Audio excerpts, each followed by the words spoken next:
But anyway, yeah. That's coming out in July, right? That's what I'm talking about. Like, I don't remember what date. It's either June or July, but yeah.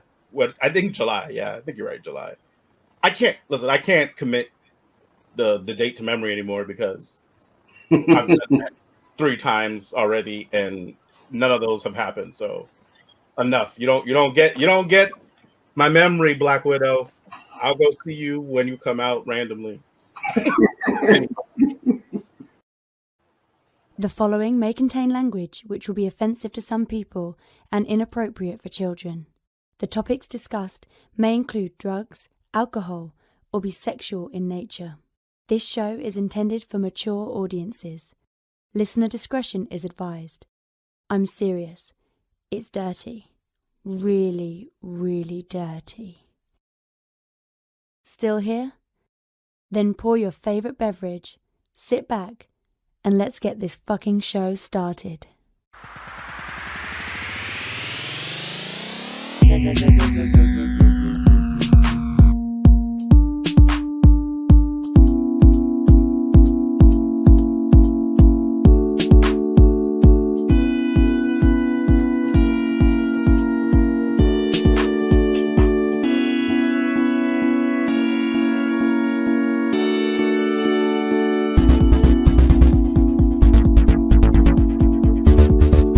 Fantastic Forum, assemble!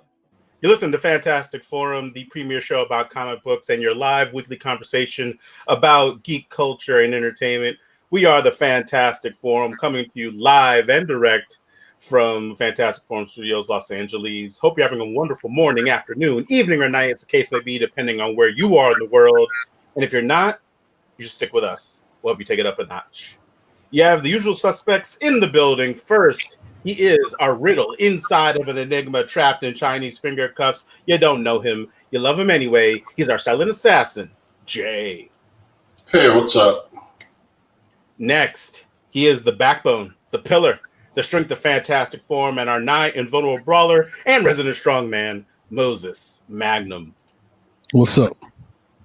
And as for myself, my name is Lawrence Young. They call me Mayor Young. Welcome to Fantastic Forum. We got a great show for you today. We are going to be talking to you all about Godzilla versus Kong. Yes, it is out. We will be giving you a review and hopefully talking to you all about that particular film. We're also going to be talking to you all about the Netflix animated series Pacific Rim: The Black, and we'll be talking about the Adult Swim animated short Opal. So we got all that, and of course, whatever else it is that you all want to talk about. So make sure you go ahead and let us know what that is. Chime in, join the conversation. Before we do all that, though, we want to make sure that we thank Mr. Scott Rubin, because without him, this show would not have existed. So thank you, Scott Rubin. Hope you're doing well, good sir. Yeah. So I'm excited. As you can tell, it's going to be a really cool show because we got a lot of really cool things to talk about. Also, if you want to get down with Fantastic Forum, we're going to go ahead and tell you how it is you can do it. Yeah, we're going to tell you. We're going to tell you. We're going to tell you right now. Oh. Right now.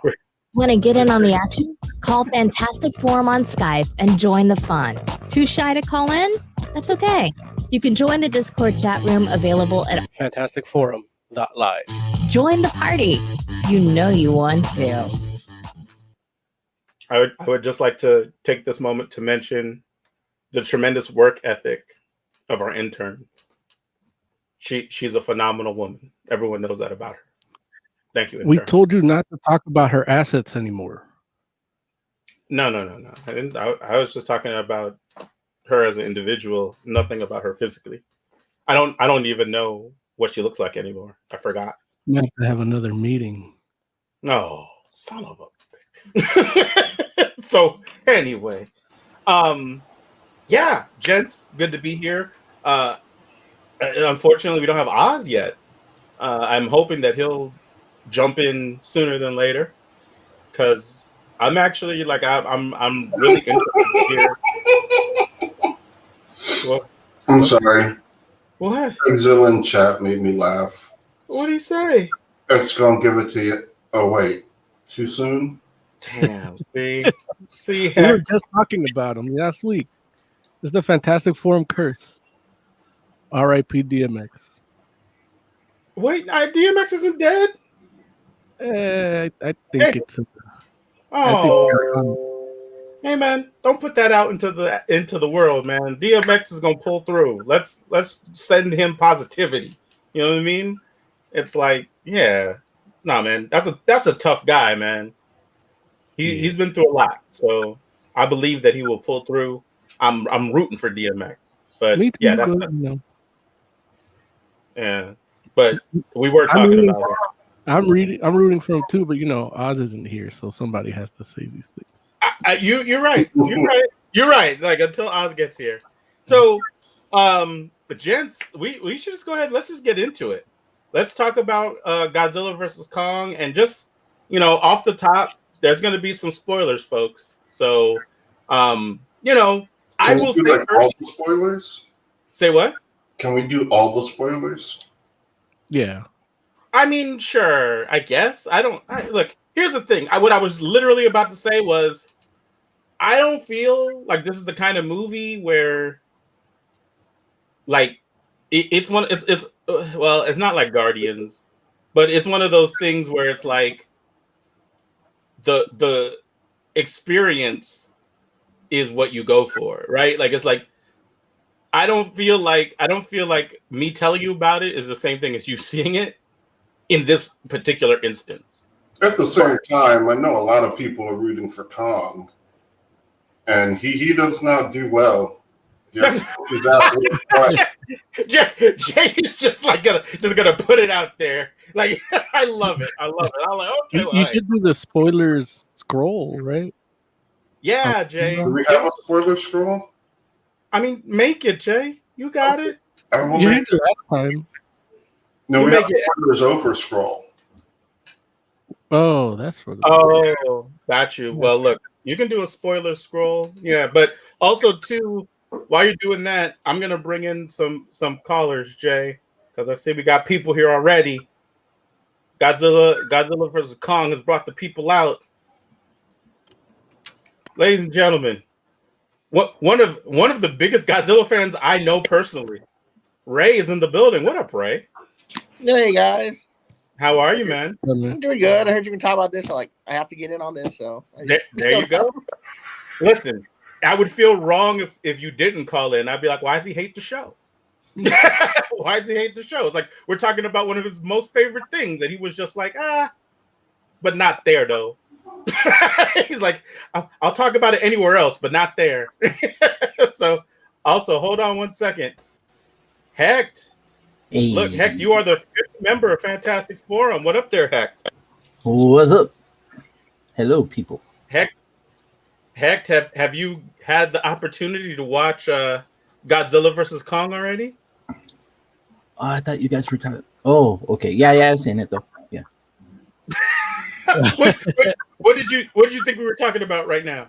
I thought we were still talking about DMX. Oh, you can talk about DMX. I mean, for a hot second, like we're not going to dedicate a segment to it. It's fucked up. Yeah. Why? Okay, we're over it now. Look, it'd be effed up if he was dead. Even then, this isn't a hip hop show. As Oz makes us, point out often.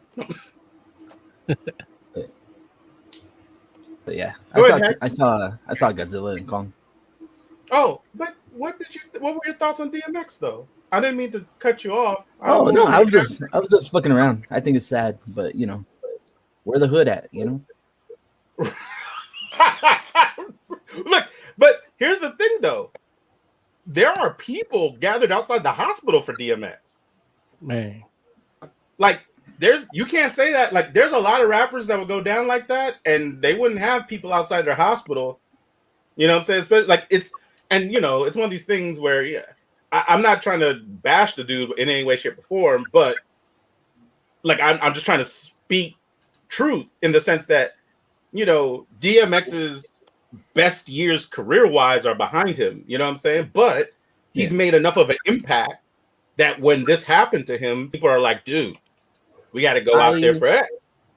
I didn't realize how prominent he was. Like, I knew he was a dude, like a known dude, but I didn't know he was that known that people are like, oh man, that happened. Oh, that's a tragedy. Let me tell you, man. I will say. Oh, go ahead, Jay. His movies are terrible. No one is talking about his movies, Jay. Like what? Like, he's like, he's like, oh, he's on the ground. Best time to kick him. I just don't want people to forget that he was an amazing rapper, but a terrible movies. But why is that relevant? Jay just wants to keep the balance. That's all. It's like he acted like we were overpraising DMX. We were just like, no, I mean, like Jay, you know how Jay is. Jay always speaks ill of the dead. Not dead yet. But he wants to be the first. Oh, jeez, man. It's a tough crowd, this Fantastic Four. I'm just trying not to make the bad joke. So listen. Trust me, I'm a DMX fan. I have like 3 of his albums. Yeah, no, listen, I'm a fan myself. And that's the thing where, like I said, that's 3 more albums than I have. Despite the fact that, it's not like DMX came out with a hit album anytime in the last like 5 years, but the albums he did come out with, like the body of work that he did have, is so prominent and it's lasting. And I'm telling you that Rough Rider era, like when he was on top with him and Swiss Beats and all those people, man, like come on, dude, like it was crazy. Like there were cats out here on these little friggin' Kawasaki motorcycles that had no business riding them. They were like, oh, and it's like, my dude, like you were gonna kill yourself. And I mean, it's like I get it. Like you're trying to like be like the people you see on TV, but look, that lifestyle is not for everybody. You're not one of those dudes. So But anyway, yeah, man, I'm wishing him the best, man. And I'm like I said, I'm pulling for this dude. Like I believe, like he can be better. I think he can be better, and I hope that's the case. So he can be better than better. He can be best. You say be best. No offense to the guy, I'm not entirely sure who DMX is actually. Wait, Ray, I love you for saying that. You ain't alone. I'll tell you that. You ain't alone. It's so sincere. Like Ray's like I don't know what it is about people in the hip hop era, like in the hip hop sphere. Like Raymond is able to insulate himself from that in a way that's unnatural. And he grew up with Larry. Like that's weird. No, but Larry has never once mentioned anything hip hop to me. That it's such a lie. He did the movie Cradle to the Grave with Jet Li. Man, if you don't stop it, what was he in that movie? Yeah. Like, That's something I remember him more as an actor than a rapper. No, I saw that movie and I don't remember him in that. I legit. He was the other guy. It was Jet Li and him. Look, all I remember. Look, I saw it for Jet Li. That's what I saw it for. Like, look. Jet Li also known for making some pretty terrible movies. Whoa, wait, what? What are you talking about? I'm not going to say that's not true. Defend Romeo Must Die to me. Go ahead. The merits of Romeo Must Die. No, he's made terrible American movies. Exactly. Like you don't mess around. That's the caveat. And take the one of maybe like the 3 bad movies that Jet Li made and pretend like he didn't make friggin' fighting movie classics. Like I'm just saying, like I didn't say he made no good movies. I'm saying Romeo Must Die is terrible. Yeah. I mean, Cradle to the Grave is bad, but Romeo Must Die was fucking worse. And just to go back to Moses's point, where it's like here's Jay again trashing Aaliyah who's passed away because that's what Jay's favorite pastime is apparently which I didn't even realize. One thing, I don't even know that she's dead. Wow. You think Aaliyah's alive like Tupac or something? Like what does that mean? Is she the one with the car crash? Was she in the vampire movie? Oh God. Yeah. Yeah, she was. And her brother had to redo her lines. And it was crazy because his voice is like he sounds just like her. Hacker Clan Chat says DMX was also in the movie with Steven Seagal called Exit Wound. He And was. again, terrible movie.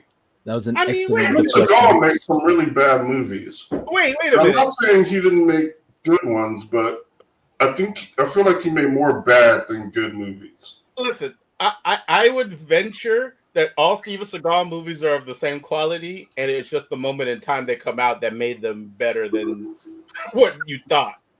I Like, love. don't get me wrong, I'm not saying they're terrible movies, but and some are definitely better than others, but I think they're all of like Steven Seagal is he's right in this little like section. He's not trying to like make.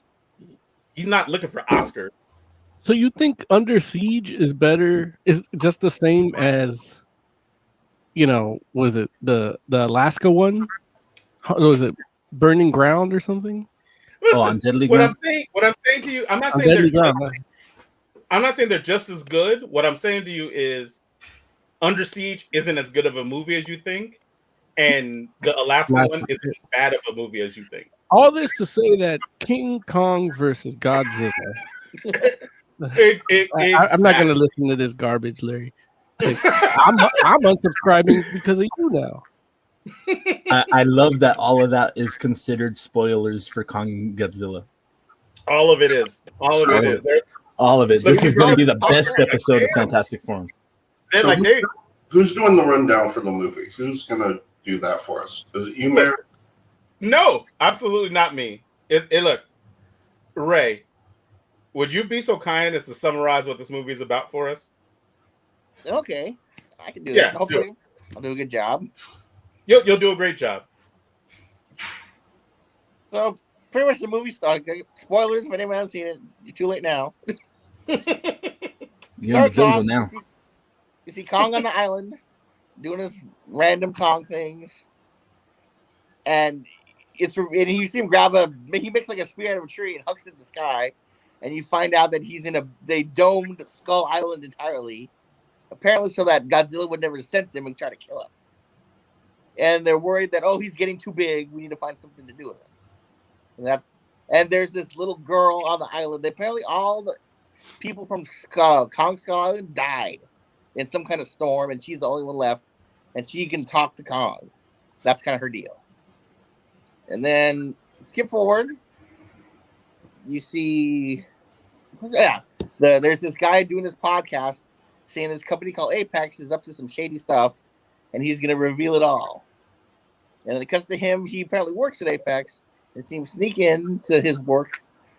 It's just this big manufacturing facility, and then Godzilla attacks this facility. And he kind of uses the diversion of Godzilla attacking to kind of sneak in more. And he sees this big weird thing. He doesn't know what it is. And then everyone around the world's like, why is Godzilla attacking people? He's supposed to be our savior, but he's attacking us now. And then cut back to sorry if I'm all over the place, but look, the film's all over the place. Exactly. Like this is you're talking about the movie, and feel free. Like you don't do every detail, but broad stroke, basically. Okay. Then pretty much you see the head of this Apex company recruits this guy because he had this theory about the Hollow Earth, which was mentioned in Skull Island. And he basically tells him we need Kong to lead us to the Hollow Earth to find this energy source that'll help humanity. Mm-hmm. And the guy's like, okay, I'll do it. But because the lady that main researcher for Kong is like his ex-girlfriend. Mm-hmm. So he goes to his ex-girlfriend's like, we need Kong because you said he can't stay here, and we need to lead him to the Hollow Earth. And he convinces her mainly saying, we're not going to use his weapon or anything. We just need him to get there, and it'll be good for him. Mm-hmm. And her main worry is, when they take him out, Godzilla's going to come after him. And that pretty much happens. They strap him to a boat. They drug him up. And then the little girl goes along with him for some reason. Right. Right. Like they don't. But then it's revealed that she can talk to Kong with sign language because she's. And for some reason, Kong, even though he was monitored completely on the island, nobody ever saw the girl talk to him. That wasn't American. That wasn't American Sign Language, was it? I have no idea. There is a reason they bring the girl, and that is because she has a connection with Kong. Like even without them knowing that they can communicate, they show that they have a connection, and she has a calming effect on him. And the researcher lady, like, kind of looking after her too, right? Is that part of it? Yeah, she like adopted her. Right. So that's the reason. Yeah, well, and then pretty much what Godzilla does, attack the boat. A fight scene ensues. This was the first fight, right? Yeah. Yeah. And Fight number 1. Yeah, this one is fairly Godzilla heavy because it's in the water, and he can breathe underwater, and Kong can't, obviously. So they decide to let Kong out of his restraint so he can fight, but it doesn't really do much.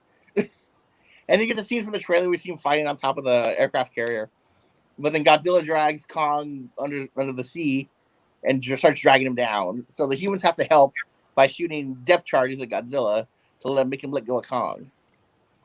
So Kong pops back up and he passes out back on the boat. And they're like, turn everything off. We have to pretend like we're dead. So Godzilla won't try to kill us. And it works. I'm like, what are we going to do now? And then it goes back to the conspiracy guy who I totally forgot that. The girl from King of the Monsters, Millie Bobby Brown, that actress, she goes and finds the conspiracy theory guy because she wants to find out why Godzilla's attacking everywhere. And they sneak back into his work and they find this even secreter facility under it. Right. That has they just walk right in. And they find this cargo container that has those monsters from Skull Island, the Skull, whatever, the Skull Crusher, Crawlers. Yeah, something like that. Skull Crawlers, yeah. And they're like, what's going on here? And they get stuck in the container, and they're getting shipped to Hong Kong.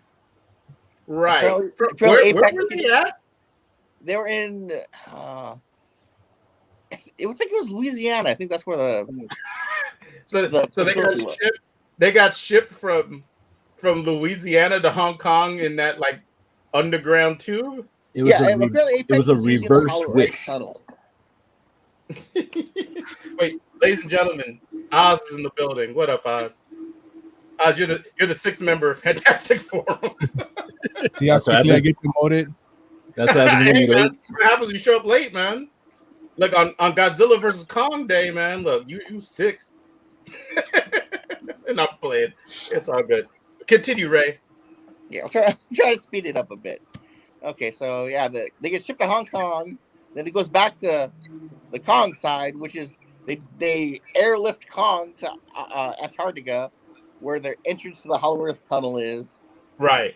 And they pretty much have the little girl like convince him to go in the hole because he doesn't want to. Right. But they're like, they can tell him his family's down there. So she tells him that, and then he goes in. And then they get in their special machines to go through the hole. Because for some reason, there's like a strange warp portal inside the Earth that they did the machines to survive in. And they make it to the Hollow Earth. They go through. It's kind of like Journey to the Center of Earth, where they go there. For some reason, there's light in the center of the Earth. And it's like a whole country. Mm-hmm. And they get attacked by these two bat things, and Kong fights them off. And they see this big, like, storm, looks like in the center, and then Kong starts heading for that, so they're following them.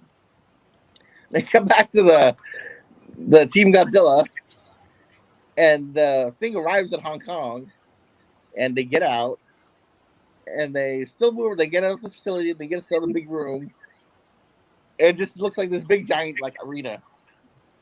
And they hear people like release number 10, and this big skull crawl comes out of the wall. And this is probably the big spoiler for the movie. The Apex guy, he tells them to turn it on, and you see Mecha Godzilla come out of the floor, and it fights the skull crawler. It wins pretty easily, but then it runs out of power super fast. Mm-hmm. So then, then you see the Team Godzilla. They get out of there, and they're trying to find what's going on. Then it goes back to the people in the Hollow Earth, where they fly up to this mountain and they jump in the air like gravity inverts, and they fall down the other side. Right. And Kong finds this big old, what looks like a temple built by something, nobody knows what. And there's like two big Kong prints on the door, and he pushes them and goes in. And He walks in. It's this big, like, temple-looking place with all these pillars. And mean, Kong finds the axe you see, like, in the trailer. Right. And there's, like, a big throne, and he sits on the throne. And that's when he becomes king. I guess. King of Kong. And they also give us the origin of the axe. Oh yeah, no, he finds it like it looks like it's supposed to be like another Godzilla skull, and he pulls it out. That's pretty much the origin. They actually finds it in there. Yeah. That's for Oz. I guess Mo's counting on the fact that Oz didn't watch it.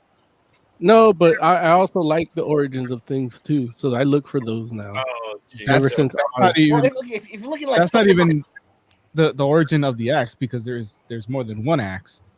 The real origin would be the battle between the Godzillas and the Kongs in the Hollow Earth that happened thousands of years ago that we don't get to see.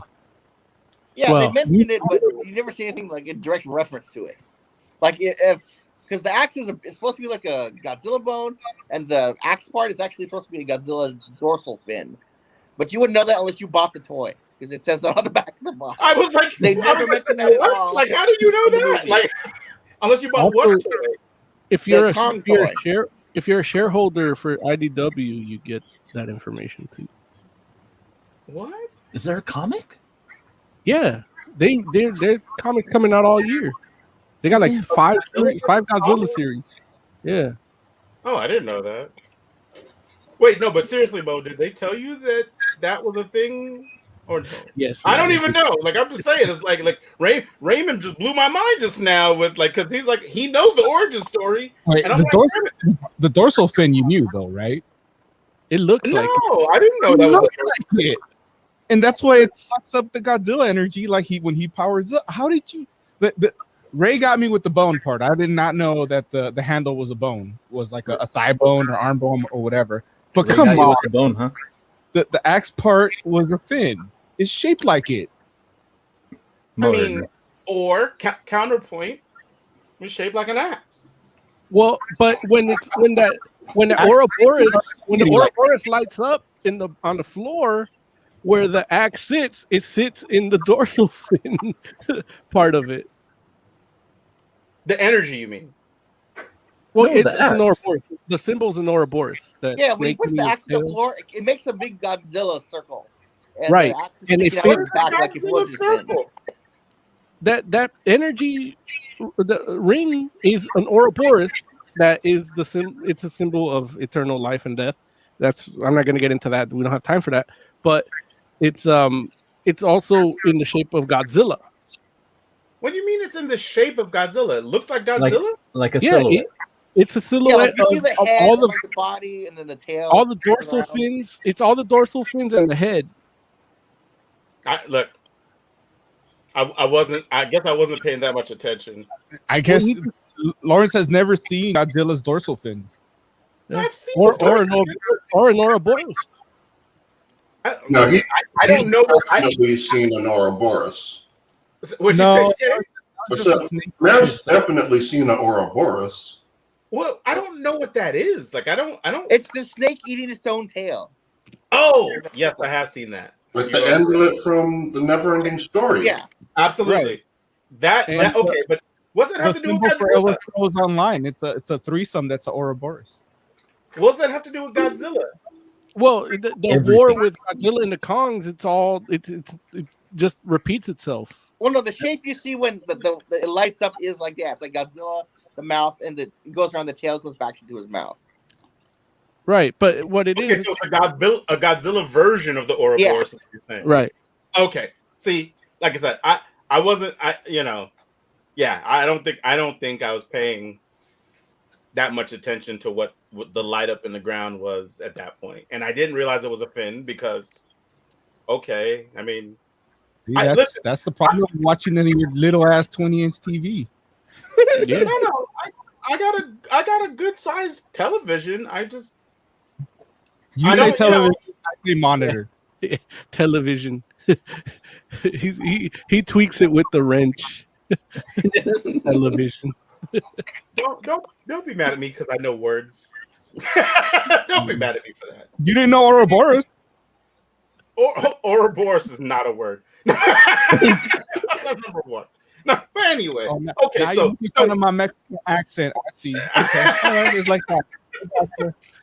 It's like so listen, we basically we get to the point. Kong's at home. He's happy. I'm messing my lighting up.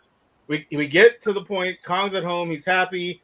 Godzilla basically just like he senses the energy. And he decides to like friggin' mess up Kong's high and like literally dig to the center of the earth with his friggin' what is that called? It's not fire, obviously. What It's is atomic it? breath. yeah, atomic breath. I always call it a nuclear blast. Do people call it a nuclear blast? No, but the Technically. record label got that name because they couldn't use atomic breath. Oh, got you. Uh, So he uses atomic breath to friggin' He digs a hole in the center of the earth. yeah, to literally bore to the center of the earth just to mess up Kong's good time. and in and the then- process destroys that portal so they can just climb up. It would say what? It destroys the portal that you have to get through to get to the That Hollow Earth. wormhole. Yeah, Yeah. they just climb up. There's Does no it wormhole in destroy one. that? Well, I don't they know. destroy it, but there's no wormhole when they go back out. Right, and They just flew up. Yeah. right, and Kong just climbed up.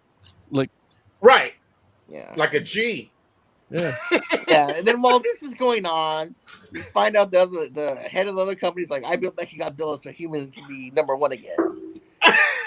So humans would be number one. Yeah. Number and we one. found out that they're using they have two Ghidra skulls. One's in Mechagodzilla, and they're using the other one to connect to that to pilot it. Mm-hmm. And the pilot is the son of Ken Watanabe from the other movies, even though they don't do anything with that. Mm. I didn't. Now, did they say that in the movie? The real reason they were going to the Hollow Earth is he wanted a sample of the energy so he can use that to power Mechagodzilla. Mm-hmm. Real quick, in chat, Tiger Claw says, I didn't know Godzilla's atomic breath was that powerful enough to dig a hole through the earth and for several miles. Well, see, this is American Godzilla, the good American Godzilla. So Not that it Right. got It isn't terrible. I wish Matthew Broderick did a Cameo? he So- should have been the dad of Millie Bobby Brown. They yeah. look alike. Matthew Broderick is the dad of Millie Bobby Brown. So wait, is like that's like her real father? The dude that's been in the movies is like her adopted father, or what? I think he's supposed to be the same dude that Bryan Cranston was. Yeah, No, he was a different guy. Is he? Bryan Yeah, Cranston 'cause was her he dad died in before. Godzilla. Did he? I don't remember that movie for nothing. Yeah. He also Yeah, went. he definitely did. That actor is the same guy that was her dad in the other movie, right? Yeah. I think Cranston was like the researcher. He wasn't the. Listen, the fact that we're all like, yeah, that other, it's not like these aren't noteworthy actors. It's just that what they did in those movies isn't noteworthy. No, well, I was gonna say, if anything, Cranston was the granddad, but that didn't sound right either. Right? No. well, it's also Yeah. like it's Millie Bobby Brown's character Godzilla. isn't related to anyone else other than the dad. Like that has nothing to do with the people from Godzilla 1. Like Cranston was in the Godzilla movie where they didn't even show you Godzilla, right? Yeah. so Where it it's was like a horror movie. right. Oh, man. That's right. Millie was in the Clash of the Titans Godzilla. Clash of the Titans, guys. So And they're clashing. at this point, we're at the spot where you have Godzilla and King Kong fighting, but then you have Mechagodzilla come on the scene. Well, no, And then what Godzilla happens, and Kong, they fight first. Because Right. for somehow they emailed the energy source to the boss guy, and they have to get it working. And while this has happened, Kong and Godzilla are fighting in Hong Kong. Right. This is round 2. Yeah. I think they actually called it that in the movie. Yeah, somebody- after that, the guy goes, I guess round 2 goes to Kong. Because Kong uses the axe to beat Godzilla. Like Godzilla does atomic breath, and the axe absorbs it and like powers it up. and he smacks Godzilla with it, like knocking him out for a second. And then Godzilla gets back up, and I guess it's round 3. All of this, Godzilla readily handles Kong in round 3.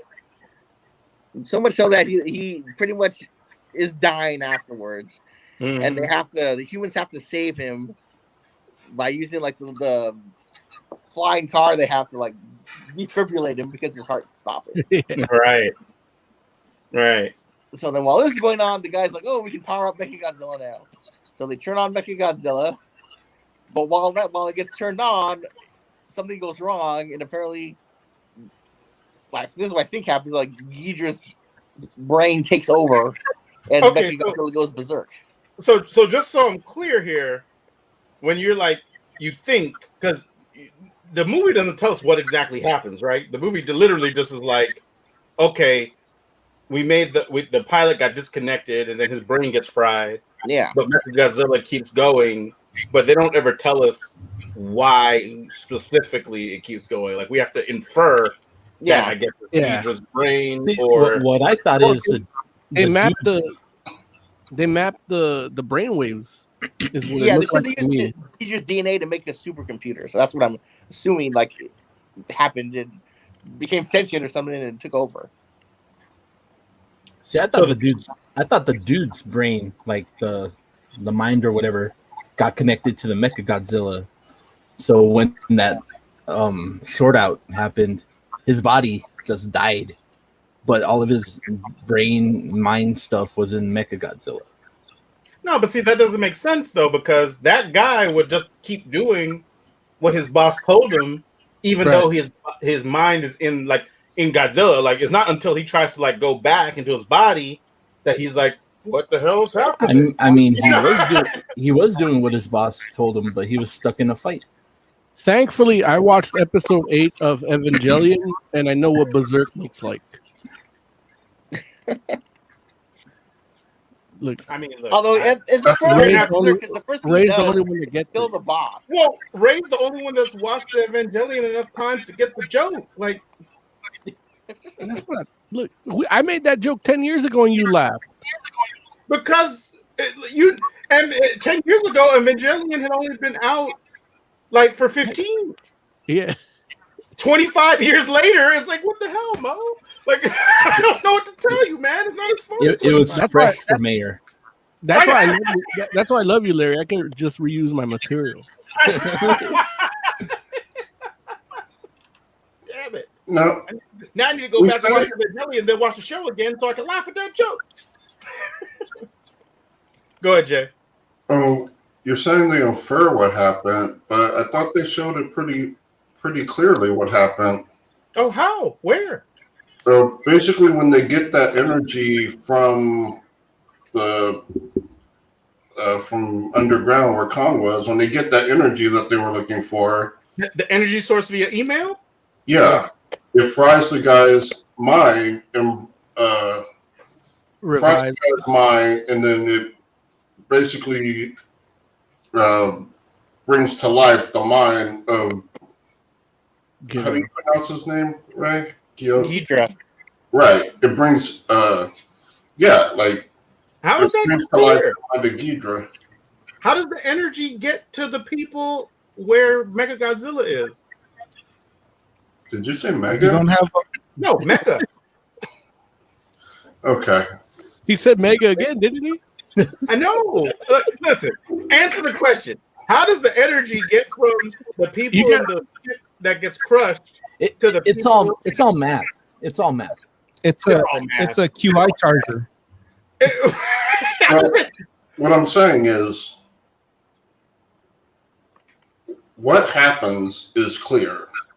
They don't say, like, you're asking technical questions. It's so clear you can't explain to me? Dude, I'm dumb as fuck. You know that. No, this is not dumb. It doesn't make any sense. I just know the energy.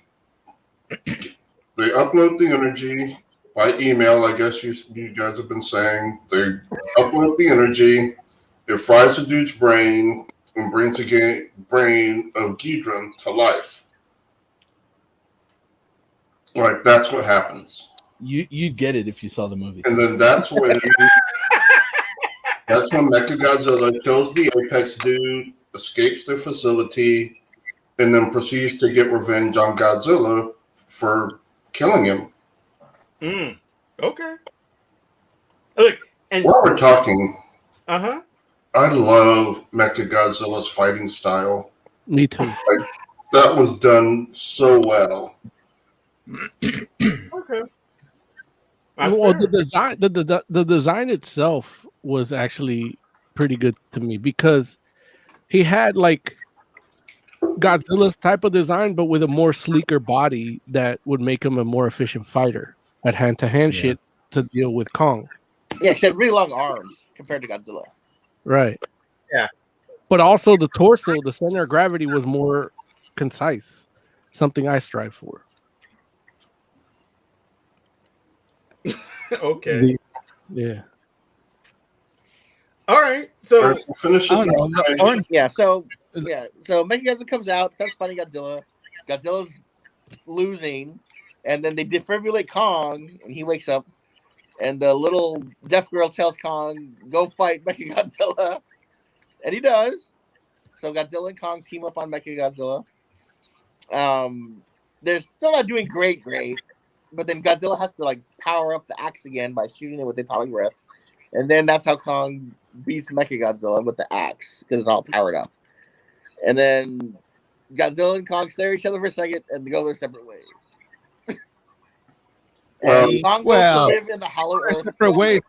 No. That's Kong not pitches how it out. is. What happens is Godzilla basically challenges Kong, and Kong puts down his axe. Yeah. Saying, I don't want to fight. I had enough. No mas. You're the man. You're Godzilla. no, And ma. Godzilla leaves. Not only does he bitch out on another fight, but he just leaves the surface. He's like, you know what? Keep the Earth. I'm going back down in the hole. I mean, he got his ass thrown twice. The second time he died, literally died. Yeah, I think Godzilla conclusively won in this movie, which I liked a lot. Because the original Godzilla vs. Kong, I've only watched twice in my entire life. Because he loses in that movie. And I refuse to watch it more than those. Wait, who lost? That's how you know this fool's a big Godzilla. fan of Godzilla. 'Cause he's like, yeah. I only wanted to watch it once, but I had to watch That's it an one more American time. edit. No, I watched I've only seen it twice. The American edit once a long time ago on TV when I was a kid. Yeah. And then recently Hey, Cal I 9. bought the Criterion Edition Godzilla set that came with the Japanese cut of Godzilla versus King Kong. And I watched that one. The story makes a bit more sense, but it's Godzilla still kind of loses in that. I heard it was like a draw, so it wasn't a conclusive. It's like a bitch out result. Well, no, the ending's a little different in that. When you see Kong swim off, in the American one, they just say, "Oh, like what happened to Godzilla?" They leave it vague. But in the Japanese one, they say they both survived, and you hear Godzilla roar. But it still looks like all the fighting stuff is still the same, so it looks like Godzilla wins because the humans help him. But the whole lightning and electricity crap. Tiger Claw in chat says the third act of Godzilla vs. Kong ended up how I predicted it. Godzilla and Kong teaming up to fight another monster. Wow. Yeah, well, Good job, Tiger Claw. Who could have seen that coming? No. Also, if you follow our Instagram, about 6 months ago, I posted a meme that said that, and it was basically saying Kong telling Godzilla, "You have to save Martha." Is that the little girl's name?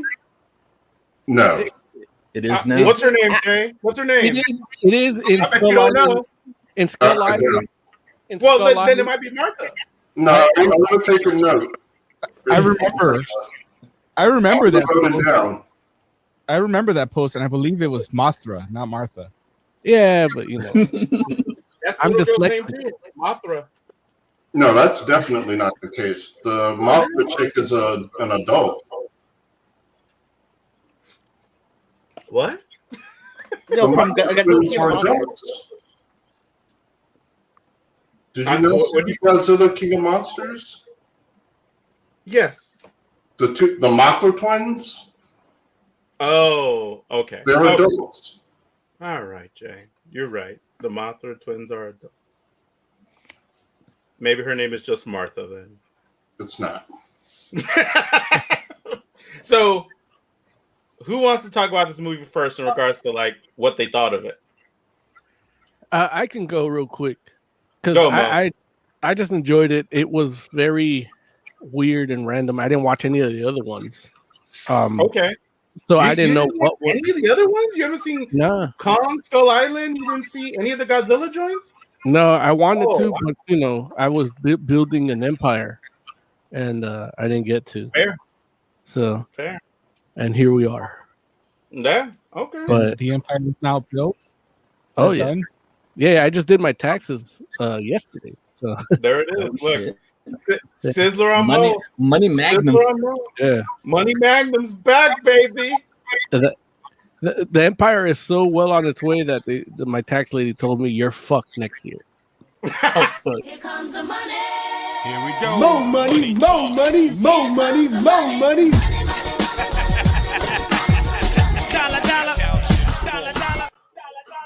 Dude, I gotta warn a brother when that's gonna happen because I thought I lost some connection. Listen, there's Jay, a thunderstorm outside. I need a warning. Jay, I'm doubling your pay, friend. Yeah. Perfect. Listen, you're about to be screwed up next year too for your taxes. It's funny because I have a Mo deal and I didn't have time to film it, and I'm like I should do it live, but I don't know. I didn't even like think to see if you guys had it, but now you had it, and now I still can't do it. So if you actually subscribe, hit the like button, hit the bell, you're gonna see it tomorrow because I'm gonna do it tomorrow. But all that, yeah. All this to say that I enjoyed this brawl because it was just a bunch of fighting, and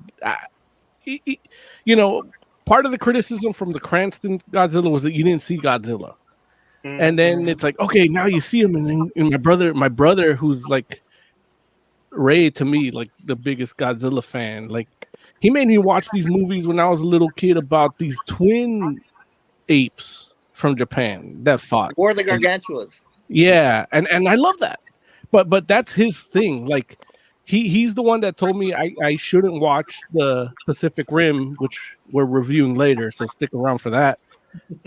He told me not to watch that until I watched the second one, and it's only because he just likes Pacific Rim that much, and he's like, it explains everything, and I don't want you to not enjoy the second one. I don't know what that means. I don't know if it'll make people laugh that actually watch the second one because I hadn't seen the second one. But so you did watch Pacific Rim or you didn't watch it? I watched an episode. I figured I have to do that for the show. I didn't watch. I thought you were talking about the movies. No, I didn't watch the second Pacific Rim movie. So I watched the first one and one episode of the series because we're talking about the series. So I at least have to watch one episode. Got it. Because I made him a promise that I would watch the second movie before I watched the anime. But yeah, he was excited about Ghidorah, as Ray says it. But I really, I enjoyed this brawl, and for that, like, it had too many people for my taste, but it was okay.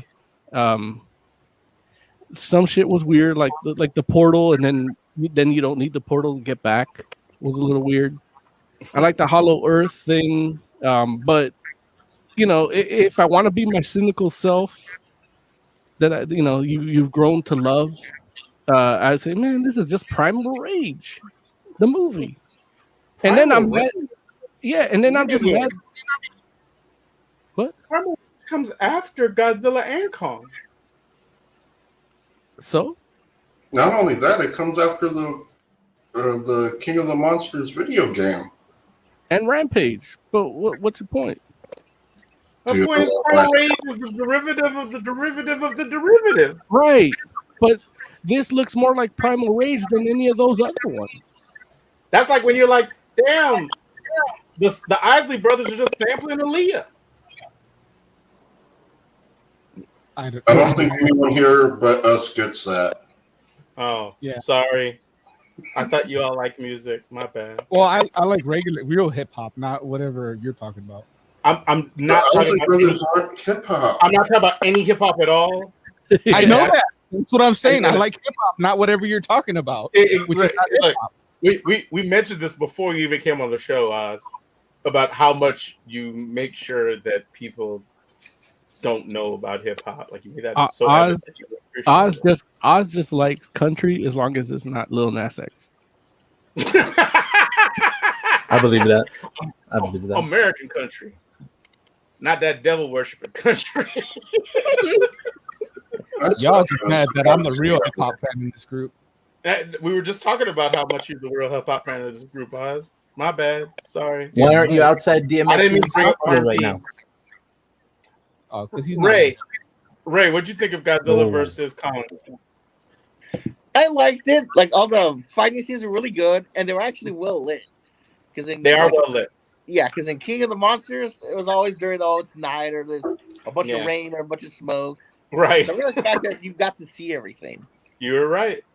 Although my one kind of big complaint, this was more like a Kong movie that happened to have some Godzilla in it, rather than a true like Godzilla Kong movie. I guess I can see why, because at the end of the day, they own Kong, so they can make more movies with him. And they eventually will lose the license to Godzilla. So I guess they're like, all right, we can put money in our guy. Just we're gonna keep him. Mm-hmm. But like, I did enjoy it. I like the fact that Godzilla definitely won. Because I would have been really mad if we had Kong win. I would have just written off the franchise, the American franchise entirely. And although I did not like the little girl at all. They gave Kong a Kenny, and I didn't like that at all. Kong a Kenny?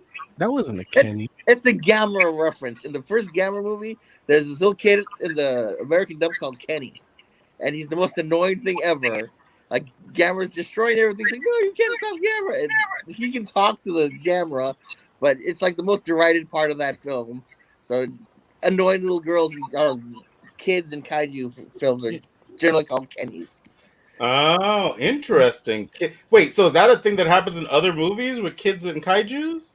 Yeah, it's happening. Yeah, Gamera's pretty much all about that. Like in every movie, there's a kid that Gamera befriends, and even in Godzilla movies, there's one where Godzilla's son makes friends with a kid, and that's like the worst Godzilla movie ever. Godzilla's son makes friends with a kid? Yeah. It was Son of Godzilla, right? Yeah, and that was just awful. It's getting to be the worst Godzilla movie. Maybe I was stupid when I was 7 years old, but I love that movie. Oh, yep, you're right, Mo. You were stupid at 7. I didn't like that. Even as a kid, I didn't like that one because I don't like Manila at all, like the original Son of Godzilla. Yeah. But this movie was good. I enjoyed it. I liked it. It seems like they really edited the hell out of it because they go on to mention that the guy is Serizawa's son, but they do nothing with it. And like I said, they emailed the energy source. Like I probably had to take it up in the first cut, but they probably wanted to keep it short, so they cut out a lot of stuff. It seems like. Are you getting ready to campaign for the Snyder cut of Godzilla versus Kong?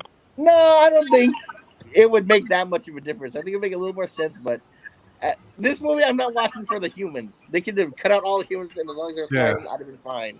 But wouldn't that make it just like a over glorifying death battle? As long as the budget isn't that what we wanted? like this, I'd watch like 2 hours. and look, I think Jay's question is valid, and I think that Heck's answer is just as valid. Well, look, isn't that what we wanted?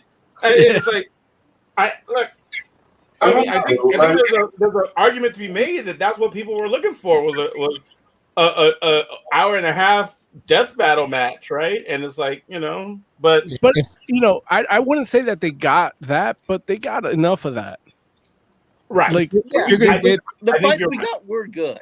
Yeah, exactly. And Kong, like, I mean, I'm partial to Kong. Like, I hate people fucking with him. Like he just wants to just sit down. He just wants to sit down and chill. And I hate people fucking with him. So Emily's like, "Are you crying?" I'm like, "Why won't they just leave him alone?" Yeah, and I'm like, I love Kong like that. Like that's my. He's like, "Why they build a dome over it?" Yeah, it's like, it's He was like already free, goddamn. yeah. Like just leave him alone. Can you just leave him alone? Yeah. Get off his neck. Yeah, like Godzilla's like the savior and shit, and it's like, okay, good for him. Kong's like not bugging anybody. Then he's like, oh, we want to make a Broadway show with him. Well, what's a Broadway show? What's the script? Oh, it's just him in chains. The fuck?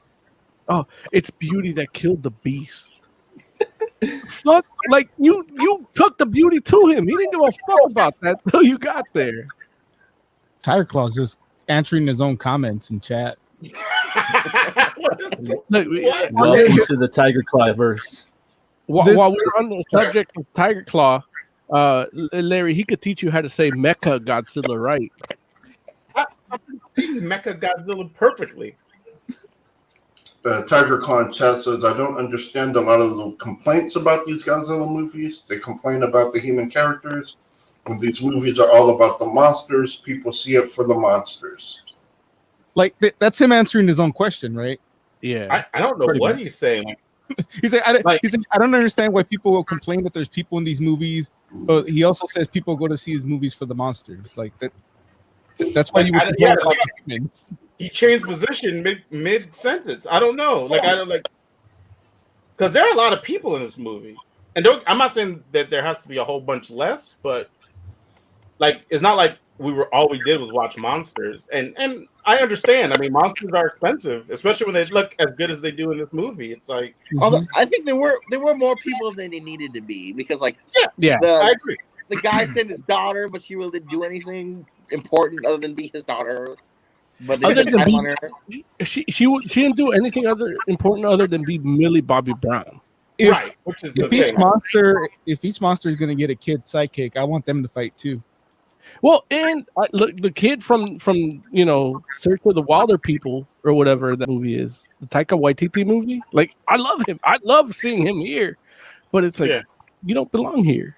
Why are you here? Millie Bobby Brown is the biggest star in this movie, right? Look, she should have had her Stranger Things powers and gotten the fight. The biggest star should have been Godzilla and or Kong, but no, I'm talking about the people. And her dad won like Sexiest Man in 1991. Huh? Her dad won. Nobody remembers 1991. 1991. Who's that? Tiger Con chat says, as a kid watching Godzilla movies, you forget that there are people in the movies because you become so invested in the monster battles. Right? No, that you do what you're supposed to do and just give a fuck about the monsters. Like, does he mean because in the old movies it was people in the costume, in the monster costume? Is that why he thinks there should be people in the movies now? When I remember old Godzilla movies and think of people, I think of generic people just saying, "Oh look, Godzilla!" And run, or the military people trying to subdue him. And they'll be like, you're the one general that like, damn it, man, I'm staying here. If I die, I die. You leave. Then he dies. Like that. I feel like there's like just enough people to move the story along. Like it's literally just enough people for you to understand why you're about to watch these monsters fight. And like every person in like classic Godzilla movies serves that purpose. Where they're like, we know what you want to see, but we gotta at least like it can't just be monsters fighting and that's all, because that's not a movie, right? So they're like, let us tell you why these monsters are about to fight, and then we're gonna let you watch them fight for like 20 minutes. I don't know if you can do it in the comics. You should be able to do it in the movie. No, a comic book is a different genre than a movie. From somebody that's working on a movie. What? It's a medium, not genre. Oh, I'm sorry. You're right. It's a different medium, but either way, it's correct. And I learned now that I'm in the industry, the medium is the message. So you can't, the medium. You deliver what you want to say it for that medium. But one of the things, damn, I lost what I was gonna say. Lost And your your light. visual. Last picture. Yeah. Hold on, give me 1 second here. Oh no, In fact, Godzilla! I'll go back. The little deaf girl didn't. I don't know if you guys talked about this already, but it didn't make sense that Kong was under 24-hour surveillance, right? Like nobody saw him practicing sign language to this little kid who's also supposed to be not necessarily surveillance, but she's a little kid. Right, right. We should know where she's at. Well, that's why nobody saw her. She's a little kid. Ray did As mention that. someone that was in a profession where we're tasked with watching over people, I can tell you for a fact that we don't, like 100%. Like, If one of those people is as big as a building, like you don't just lose them either. no, but we check our phones. Depending on how the day is going, we might play a game. We check our Instagrams, our Twitter. Like we are keeping an eye on your kids and the Also- people around them, but we're also not doing that. You're watching other people's kids. I can understand why you don't care. That kid is her adopted daughter at that point. Yeah, but she's got to run around like doing shit. Like Yeah. she has a job. And apparently she only adopted her because Yeah, but her job is watching Kong, so that Yeah. she can see what the little girl is doing with Kong. Her two jobs in life are to watch Kong. That's her To watch the professional kid. job. Her personal job is to watch the kid that she's Right. adopted. She's failed twice. She still Yeah. has to make reports and have bathroom breaks Yeah. But they also You said know, that there's woman cameras issues everywhere on the island, that I'm not going to so bring they up. should at least have Classy. surveillance somewhere. Like there was a dome over Kong. It's not like he was just running around loose either. He can only go so far. So, Yeah. so Jay, He got the entirety of the island. The Right. dome wasn't the entirety of the island. What? The dome wasn't the entirety of the island. The Oh, dome what? was in the island. It was just a little piece of the island. okay. Man. So Jay, what did you think of the movie? Oh, I thought it was amazing. Like I thought it was great. It was so much fun. Yeah, like it was fun. It looked great. I love Mechagodzilla's fighting style. Honestly, I love that Mechagodzilla was in it. Like Mm-hmm. that was awesome. Like a great choice to bring conflict into the movie. And yeah, like I didn't have a problem with any of the human characters or the situations. All around, I just really like this movie. Cool. Good stuff. Good stuff. Heck, what about you, buddy? I liked it. I liked the movie. I didn't go in thinking it was going to be, a 10-10. But it's a Godzilla movie, The human part you don't give a crap about, but it gives enough of the story that it keeps you interested until like the battles. The only gripe that I have is once Mechagodzilla got into the fight, not that he got into the fight, but the fight took a turn that was very wrestling. It just came off very wrestling. It didn't come off like, oh, these two guys have a conflict and they're going after this new challenger. It's like, oh, let's tag team and get this motherfucker. And then suddenly, it's 2-on-1 and they take him out pretty much like nothing. And then When he slammed him through that table, I was like, oh man. Yeah, exactly. And then Kong getting all fired up after he gets a defibrillator chip. So, is that what you didn't like about this movie? Is it what you're saying? Yeah, pretty much. Because I was into the other fight. But you That watch defibrillator. the thing is, everything you love about wrestling they did here, and you watch wrestling every week. Yes, I understand. You love the bullshit. You love what they did. You just don't love that they did it here. Right, because I wasn't looking to have it here, and having it here, it doesn't make sense. I can understand that. If you understand what I'm saying there. Wait, it doesn't Like- make sense that they would team up to fight Mechagodzilla? It makes sense that they would team up, but it doesn't make sense that they would team up so readily. Like, you know what I'm saying? I think what you're missing is Well- if right after they defeated Mechagodzilla, Kong did a Stone Cold Stunner on Godzilla, you'd be happy. One way or the other. Like when they finish the fight and Godzilla's taken off into the ocean for that ride off to the sunset, I completely expected him to just tail whip the fuck out of Kong. Well, he didn't have to. Kong had already bowed down to him at that point. It's all right, but you keep a dude in check. You know what I'm saying? No, He just killed the dude. That's keeping him in check. Hey, keep the pimp tail strong. That's all you got to do, man. Pimp tail. and Kong didn't readily team up. Like, the girl had to convince him. Yeah. Kong would have That's left back to Hollow Yeah. Earth, but she convinced him to fight. Yeah. So- that's true.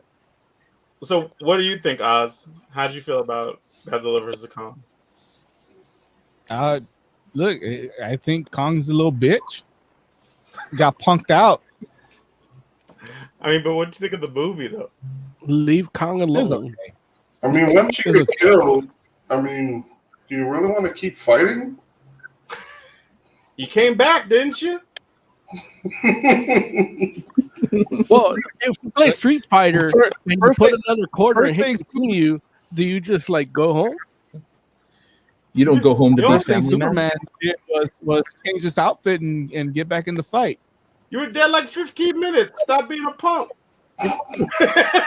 He wasn't even dead. He never He was died. dying. He just had a slow He heart. was about to die, Right. and they only had one defibrillator. They couldn't do it twice. It was a 50-50 shot at best. Listen, I'll Yeah. tell you. I like that there's a definitive winner. Yeah. The movie that's the best thing about the movie. A lot of stuff didn't make sense, like the little kids and all that, but whatever. The movie overall is still good. It's still fun, and I'm glad I went to see it. Oh, 'cause you actually saw it in the theater. Yeah, I saw it in the theater. Nice. Was Jay, it did IMAX? you see it in the theater? No, I got busy. That's fair. Nothing wrong with that. Yeah, man. I will tell you. I was a little disappointed by the movie, and I was shocked by that just because it's not like I went into it like with like high expectations. It's Kong.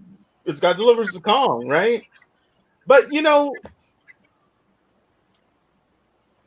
I had an issue with the movie that I didn't quite understand. And then about an hour and a half in, I realized what it was. It was like, you know how you go on those like theme park rides that are like you know, you have like the Transformers ride, Yeah, or Jurassic Park. right? Like Jurassic Park, you know what I'm saying? It's like The Back to the about an Future- hour and a half in, I was like, this joint feels like it was written by the theme park ride people. Like, and don't get me wrong, like there's a part like this is like the spectacle of it is what I came for, and that's what you get from those rides too. Like, you know, Yeah, but 6 minutes. right, and I think that's what it was, where it's kind of like, oh, you know what, this feels like that, but I'm doing it for an hour and a half. And that's the problem, I think. Like, where it's like, you know, there was like a part of me that felt like, you know, what's the joint? What's the Guardians ride in Disneyland, Ray? Mission Breakout. Mission Breakout. There was a part of me that was like half expecting Rocket Raccoon to pop up at some point. You know what I'm saying? Where it was just like, I don't know. Like, it's like none of it felt like it was like not, it doesn't have to be weighty, it just has to be like movie level, and it didn't quite feel like movie level. And so, but it's doing well, and the fights are good. Like, I can't knock the fights. And in fact, if it was a ride, I would be like, dude, this is the best ride I've been on. There was a Fights shot were a in lot it. better than I thought. There was a shot in it where I was like, man, is this gonna like? I had a weird conundrum because it's like, wait, it's on HBO Max, not Peacock. So like, did Universal lose the rights to Kong, or is that why they're not calling him King Kong? Yeah, and yeah, I didn't figure it out because I didn't have time to pre-produce like that. Well, But King Kong is in the public domain, so you can't copyright King Kong. You can copyright just Kong because it's not King Kong. okay, but Which actually because of Nintendo. But there was still really? because of Donkey Kong. Yeah. Because Universal sued Nintendo saying, "Oh, it's too close to King Kong." When Nintendo proved that King Kong went to the public domain in the 70s, so you can't copyright King Kong. So that means we could have a Fantastic Forum production of King Kong. Yes, you can. I'm gonna Fantastic get right. Forum versus King Kong. Hell yeah! Wow. We're the four-headed. We're the thrilling 3.5 minutes. The four-headed monster with two backs. No. Oh my god!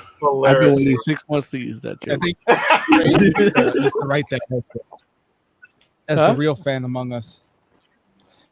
I think we used to write that actual among us. The internet says we know who's going to be Mecha Godzilla. Yeah.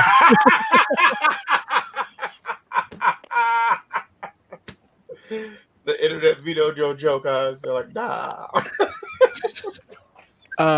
As for me, I would give this movie about 4 because I had fun watching it. It brought me back, and it really made me like feel for Kong. Like, leave that motherfucker alone. Like, come on, Can he live? It's like he didn't have a choice. He didn't have a choice on who he is, and you're over here just fucking with him. If he was in the middle of the earth, on the throne, happy. Yeah, and it's leave him alone. Yeah.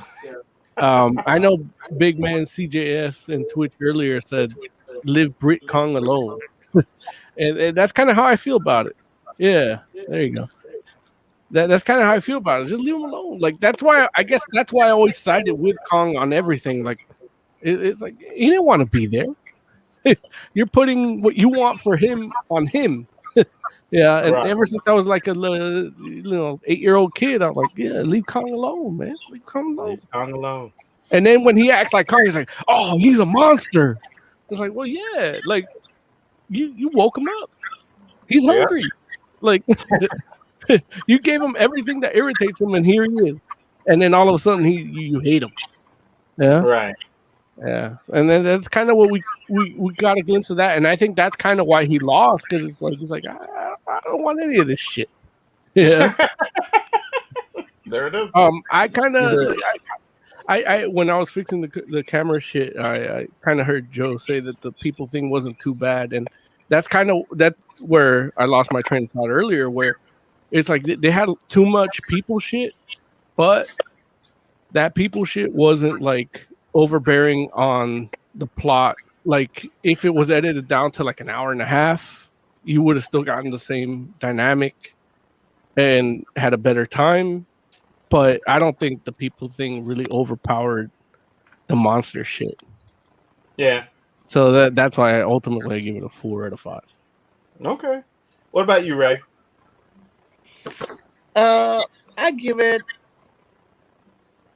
I'd say a 4 to 5 also, but that is coming from more like the fact that I really like Godzilla movies. Yeah. And I just like the fact that we got to see a new Godzilla vs. Kong movie. Yeah. When they first announced, I was like, I hope Godzilla really kicks the shit out of Kong. he won at least, so I was happy with that. And like I said, the people, like, you can tell, like I said, there's some stuff they made him like end up on the cutting floor, but like Joe said, it didn't overpower the rest of the stuff, and it just moved the story along. And like I said, I'm not watching this movie for a grand story. Right. To see the two of them beat the hell out of each other, and that's what you get. So I was happy with it. That is what you get. Jay, what would you rate it? I would rate it like a 4 out of 5. Like, I had a lot of fun. Honestly, out of the 4 movies, this one had the least issues for me, story-wise. And yeah, it was a great movie. Fun all around. If it doesn't get a 5, it's just because it's like Kong versus Godzilla. That's fair. Heck, what would you rate it? To me, it's like 2 movies in one. Like, you got the human part and the battles. Okay. On a whole, I would rate it a 3. If you take out the unneeded human stuff, it would be like a 4. Okay. So Heck has a sliding scale rating, 3 or 4, depending on how you feel. 3 or 4, depending on how you edit. Got it. Okay. And Oz, how about you, buddy? 4, I guess. Sure, why not? Yeah, just give it a 5. No, You saw it in the theater. Yeah, but The theater just 'cause experience didn't make it a 5. no. That's probably what gave it a 4. To be honest. If I'd watched it on TV, or even worse, like on my phone on the toilet, I would have been angry. Look, if you sit on the toilet for 2 hours, then you need some Metamucil. How else am I going to watch the Snyder Cut? Oh, Wow. Dude, 2 hours at a that's time. used to the toilet. as a DC fan, that is your ass fucking. That's on your asshole right there. So I know for myself, I'll give it a 3.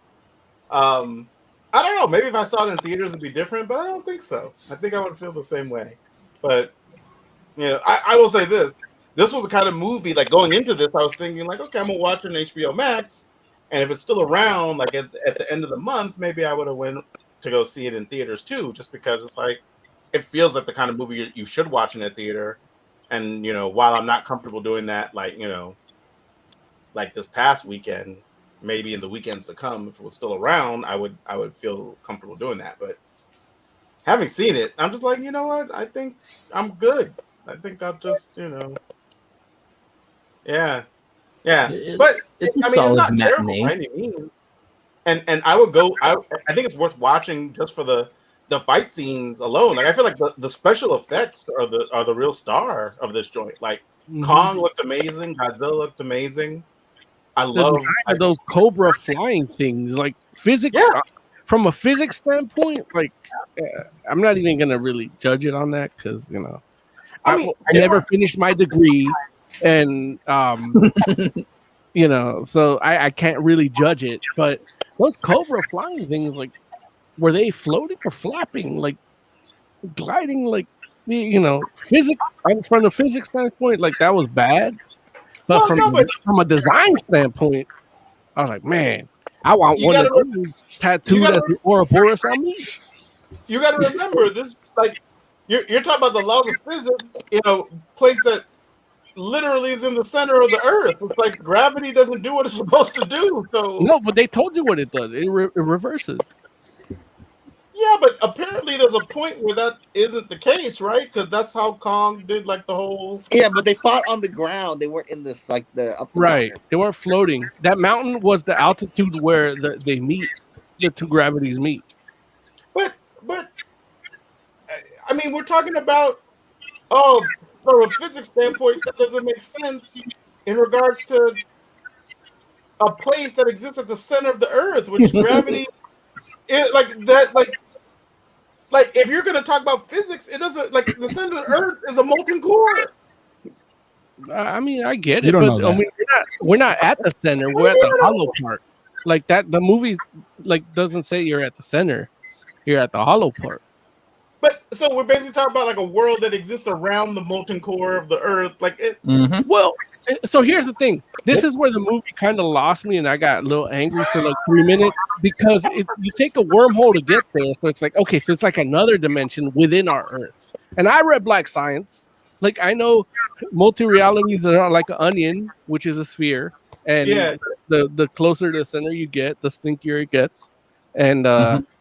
so I use that to be like, okay, so the Hollow Earth is there. But then when they got out, they just climbed out from a regular ass hole. And that's where I was mad for like 3 minutes. Listen. You know what? It is a 3 out of 5. Listen. I mean, look.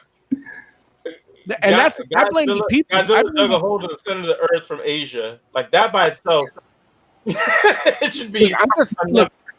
Because it's Warner Brothers, I'm happy it didn't end up in Utah. Okay. It is.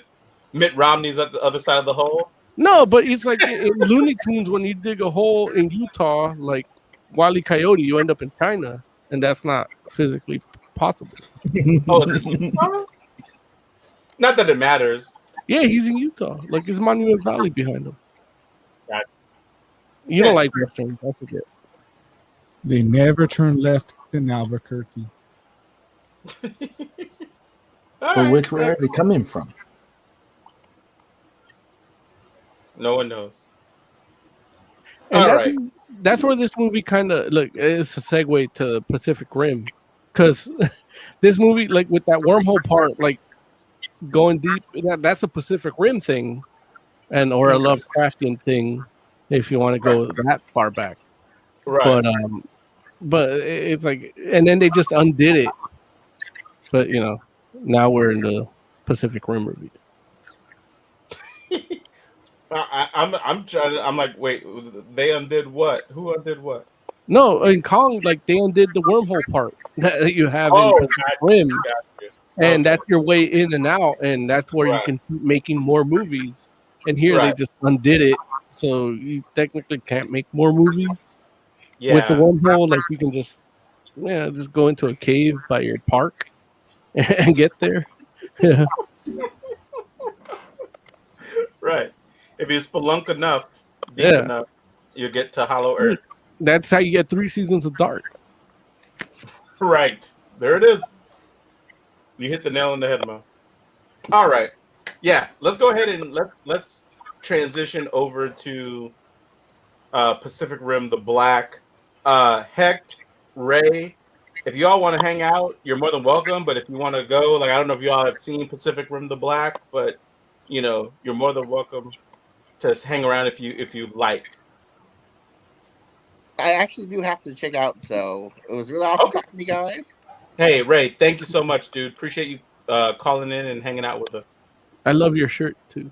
Oh, thank you. It's awesome talking to you guys. Had a really always, good time. man. We'll talk to you next time. See you guys. What about you, El Hecht? It's my day off tomorrow. Stick around. All right, there it is. Hecht's like, I'm rolling till the wheels fall off. All right, so who wants to talk about what Pacific Rim: The Black is? Well, first off, how did you hear about this show? Who, me in particular, or you're talking about? Yeah, you suggested we do this for the show. I'm just wondering how you heard about it. How did I hear about Pacific Rim: The Black? Streets was talking. Right. I feel like we did a story on Pacific Rim: The Black when it was announced. All of a sudden, your memory works. What? Nothing. But I feel like Netflix let me know it was coming up. And I was just like, okay, well, I mean, that feels like it makes sense to talk about in conjunction with Godzilla versus Kong. And it was just fortuitous timing. Like they happened to relatively coincide. I think, if I'm not mistaken, I think that the show came out, I think maybe the week before the movie did. No, it's been out for like a month. Oh, shut up. Well then, I'm sorry. Not shut up. I'm wrong. Like, I apologize, Jay. I'm wrong. However, it came out.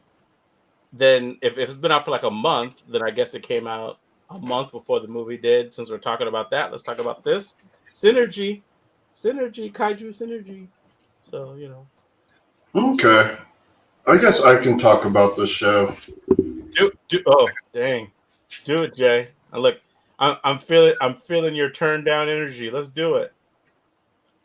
So Pacific Rim: The Black is about the kaijus taking over Australia. People are evacuating. These two Jaeger pilots have kids, and they're like, we're going to leave you behind and go do other shit. So just chill here. And so they chill for like 5 years, and then they find a secret training Jaeger underground, and the blaring sirens alert. Like they basically attract this kaiju, and it kills their whole community. And now these kids have got a Jaeger and no community, and they kind of just proceed from there. Like, I don't know, are we doing an episode by episode or just a general overview? Because that's your basic story. Like, that's where the story starts. Yeah, no, I agree. And I think general overview is the way to go. Say again? I think general overview is the way to go, especially since like Mo only saw one episode. Look, who knows if Oz even watched it? Mo, just watch until the end of episode 5. Like, that makes everything worth it. Well, no, I made a promise to my brother. I have to watch the second movie and all of this. Now, I will say, this does spit in the face of the second movie. Right. And that's cool. In the second movie, they say that the kaijus are all on a straight line. They're all walking in a straight line to get to Mount Fuji. So no matter where the portal comes up, the kaiju will start walking towards Mount Fuji so that its blood can mix with the volcano and create an explosion large enough to wipe out humanity. Now, if these kaiju were following that plan, they wouldn't be hanging out on Australia. They would have started swimming towards Mount Fuji. But they don't do that. They're doing regular kaiju stuff.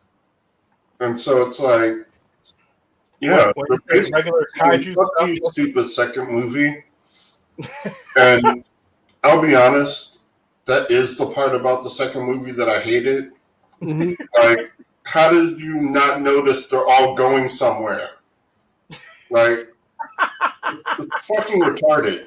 And that's where my brother's like theory was, where he's like watching this kind of made, because he liked the second movie for what it is, but he wasn't thrilled like the first movie, right? And because he loves Evangelion and Lovecraft, so he's like, Pacific Rim's my shit.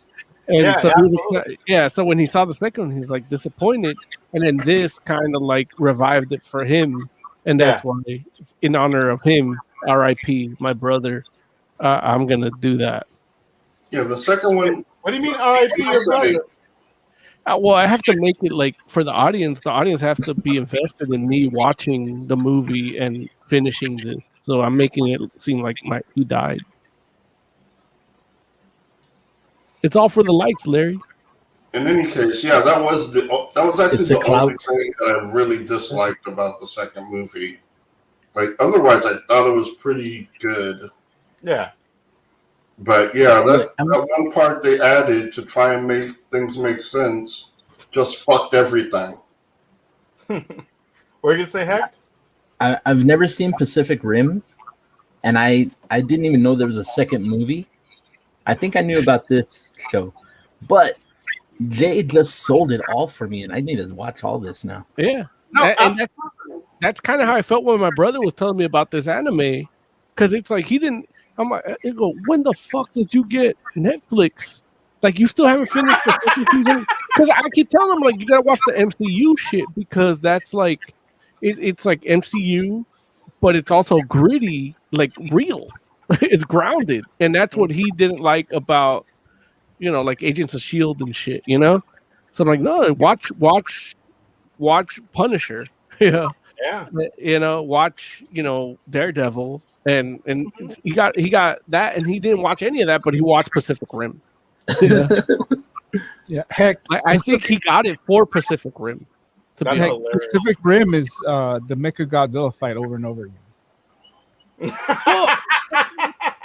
Wait, you're But talking see, about the first if you just have Mecha Godzilla and a Mecha Godzilla and like 5 of them or whatever, 2, 5, whatever, I can watch that. That's fine. Yeah, that's all it is. Except one Mecha Godzilla's got a sword. It's fucking another rocking one talking has got robots. Yeah. See, No, that's Real Steel. Yeah. Also a good movie. Oh yeah. Definitely watch about Real that. Steel. I watched With it. Wolverine. Nah, I rather not. However, I good. would say this. Huh? What do you say, Alex? I said Real Steel is good. It is. Yeah. No, Is it? I mean, well, okay.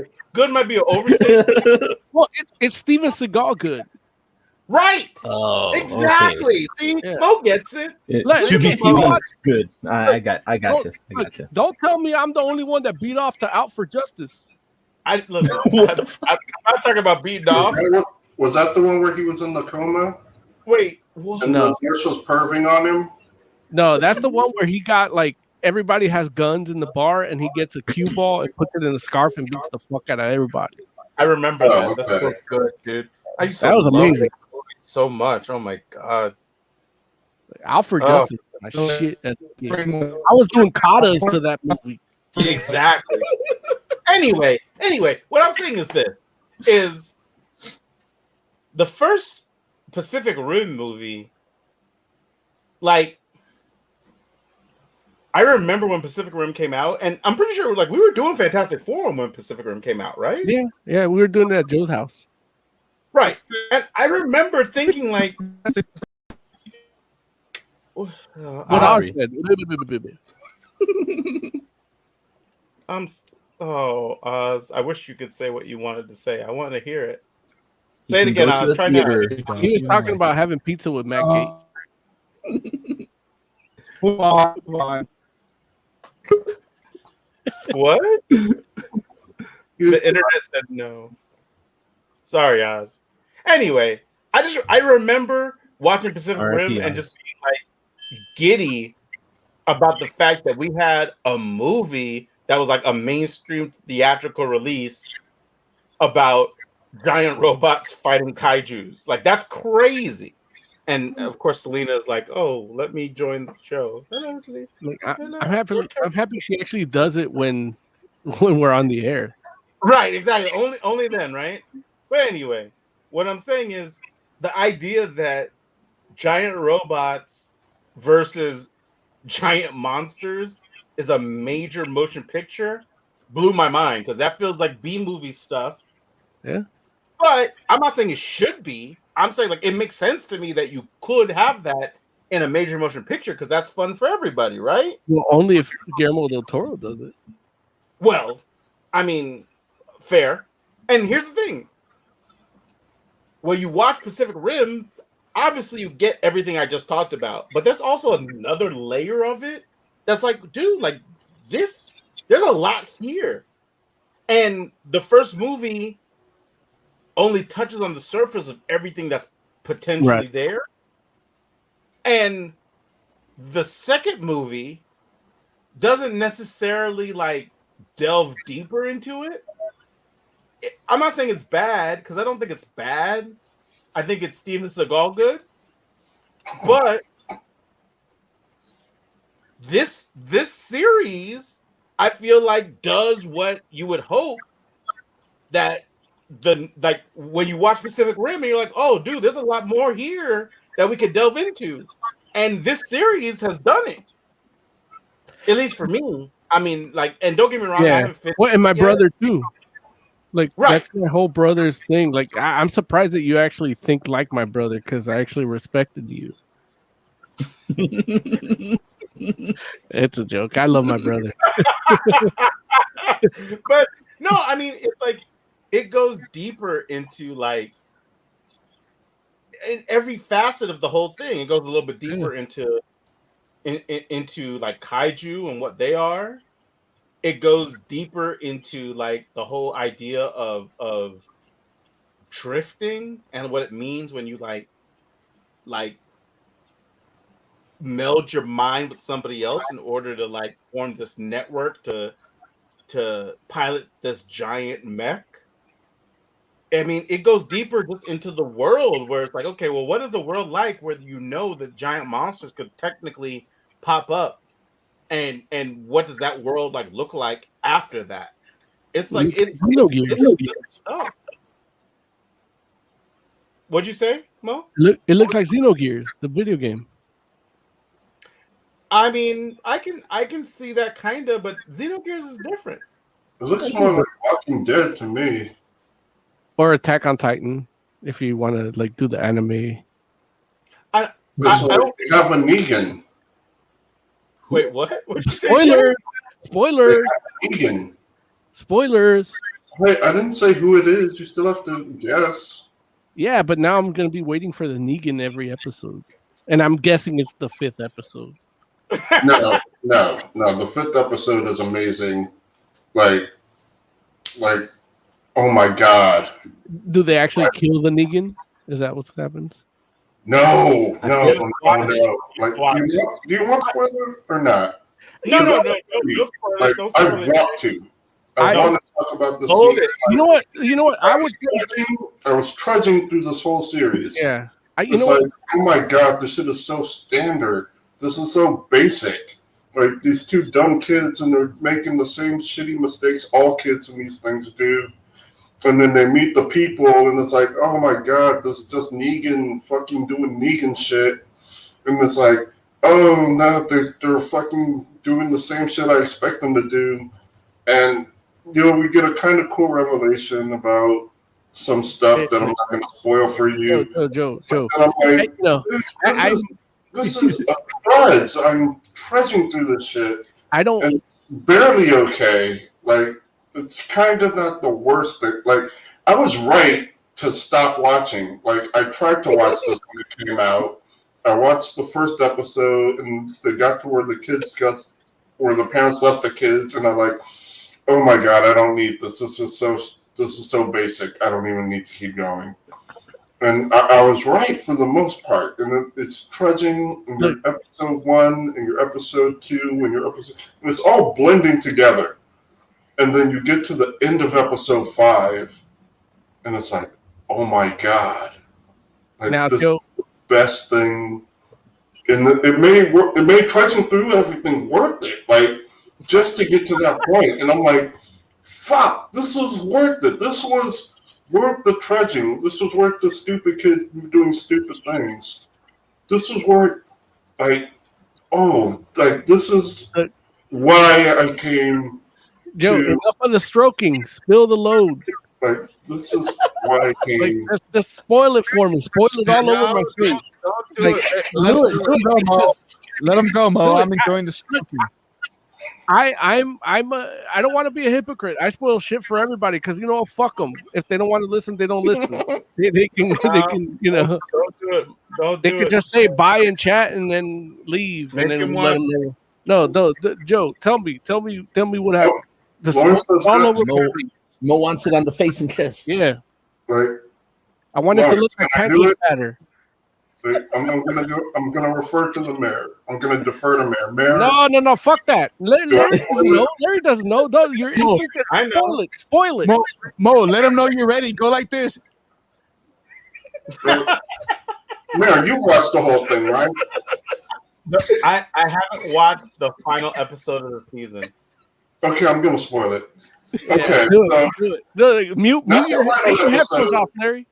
I'm not spoiling the final episode. I'm spoiling the end of episode 5. We need a spoon. Okay. So it's not gonna look like pancake batter. It's gonna look like egg yolk. These kids run into this camp. It's run by Negan. Negan mind fucks the boy to find out they have a Jaeger. They steal the Jaeger, and we find out that his lieutenant was also mind fucked by him. She was basically stolen from her family, and he rewrote her memories. And she gets told to this by her like best friend, and eventually they steal the Jaeger. They make it to safety. The girl still has a radio, and so Negan calls, and he's like, the friend answers the radio because the girl is like despondent, and the friend answers the radio, and he's like, "Hey, she doesn't want to talk to you." And Negan's like, "Well, can you give her a message?" The radios are set up so that they're basically set up so that if someone betrays me and then the radio explodes and like takes the guy's head out, like right in front of everyone. Oh my God, it's beautiful. It is a beautiful moment. I guess you have to be there. I guess you do. It is as amazing as Jay says, but that's the thing where it's like you should watch it. I can feel it in his after spoiling throbbing. What? Nothing there. Like I was like, wait, what? Like that's what I'm saying. Like Mo got it in the eye. That's all that happened. It made sitting through everything worth it just to get to that moment. And it's then you realize that it's still a kid's cartoon.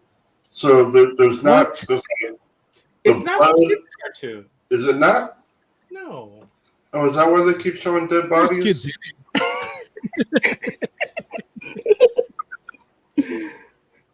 Jay, like I think I want that quote on a shirt.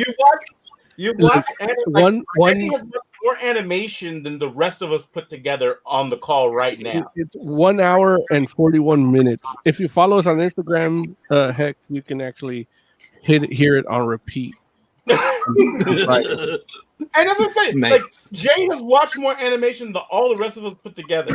Now wait a He minute. knows what animation targeted to children looks like. He knows what animation that's all ages looks like.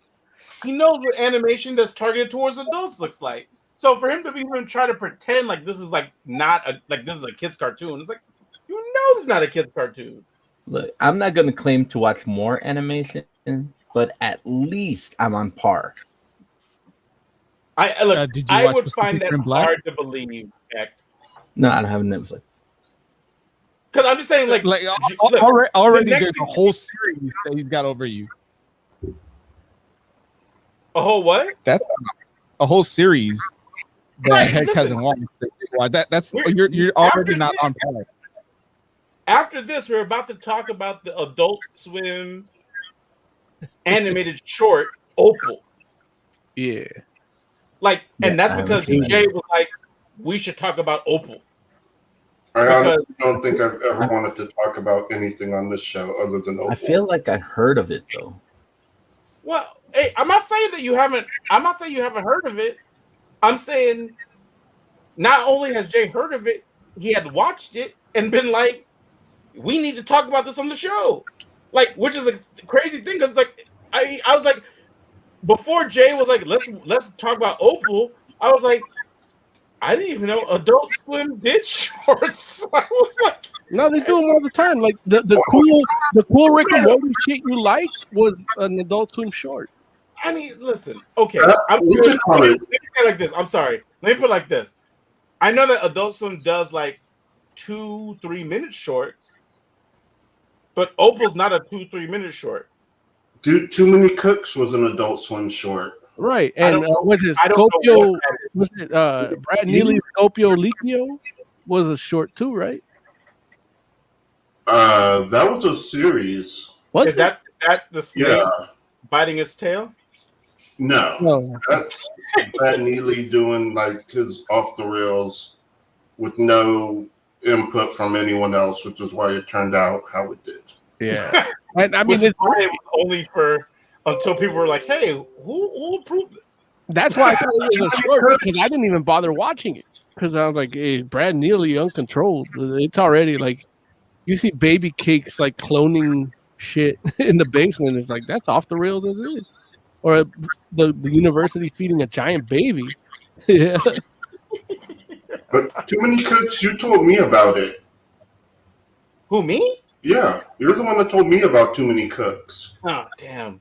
And Listen, it's like a sitcom opening, and the song keeps saying "Too Many Cooks," and then it keeps going through these different soap opera or different sitcoms. I do remember that now. Damn, Yeah. I don't even know. I don't even know how I found out about that. But it's an Adult Swim short. Actually, there's an Adult Swim short I've been meaning for you to watch, but Is it the Code Orange music video? no, it's the unedited footage of a bear. I think I've seen that. What? Unedited footage of a bear. It's great. But we're talking about Pacific Rim. We are. Oh, I thought we went to Opal already. Well, no, not yet. Never rated yet. So, Oz, did you watch this? I don't remember. Did you mention? I tried. I got as far as like right after the Netflix logo. He's like, what? After the doom, I was out. Yeah. After the chum chum. Chum. What did So you me and Mayor, we watched the whole thing. Mo, you saw the first. Oh, you're waiting. You're still. I got one episode left. Mo, you watched the first episode. What did you think? Like, honestly, I really liked it. It was a story that isn't like what they would put as the movie. Like I feel like the movie would show you these kids grown up, and then give you flashbacks here and there. And for a few minutes, I was convinced that this was like a character in the movie that I'm seeing the backstory. Because of how invested I got into it. And it actually felt like the tutorial level for Xenogears, which is why I keep bringing it up.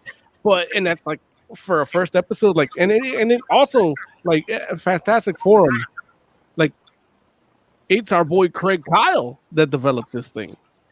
Oh, I didn't know that. Yeah, like I thought you were gonna tell us that like leading forward, but he brought this to fruition. So cool.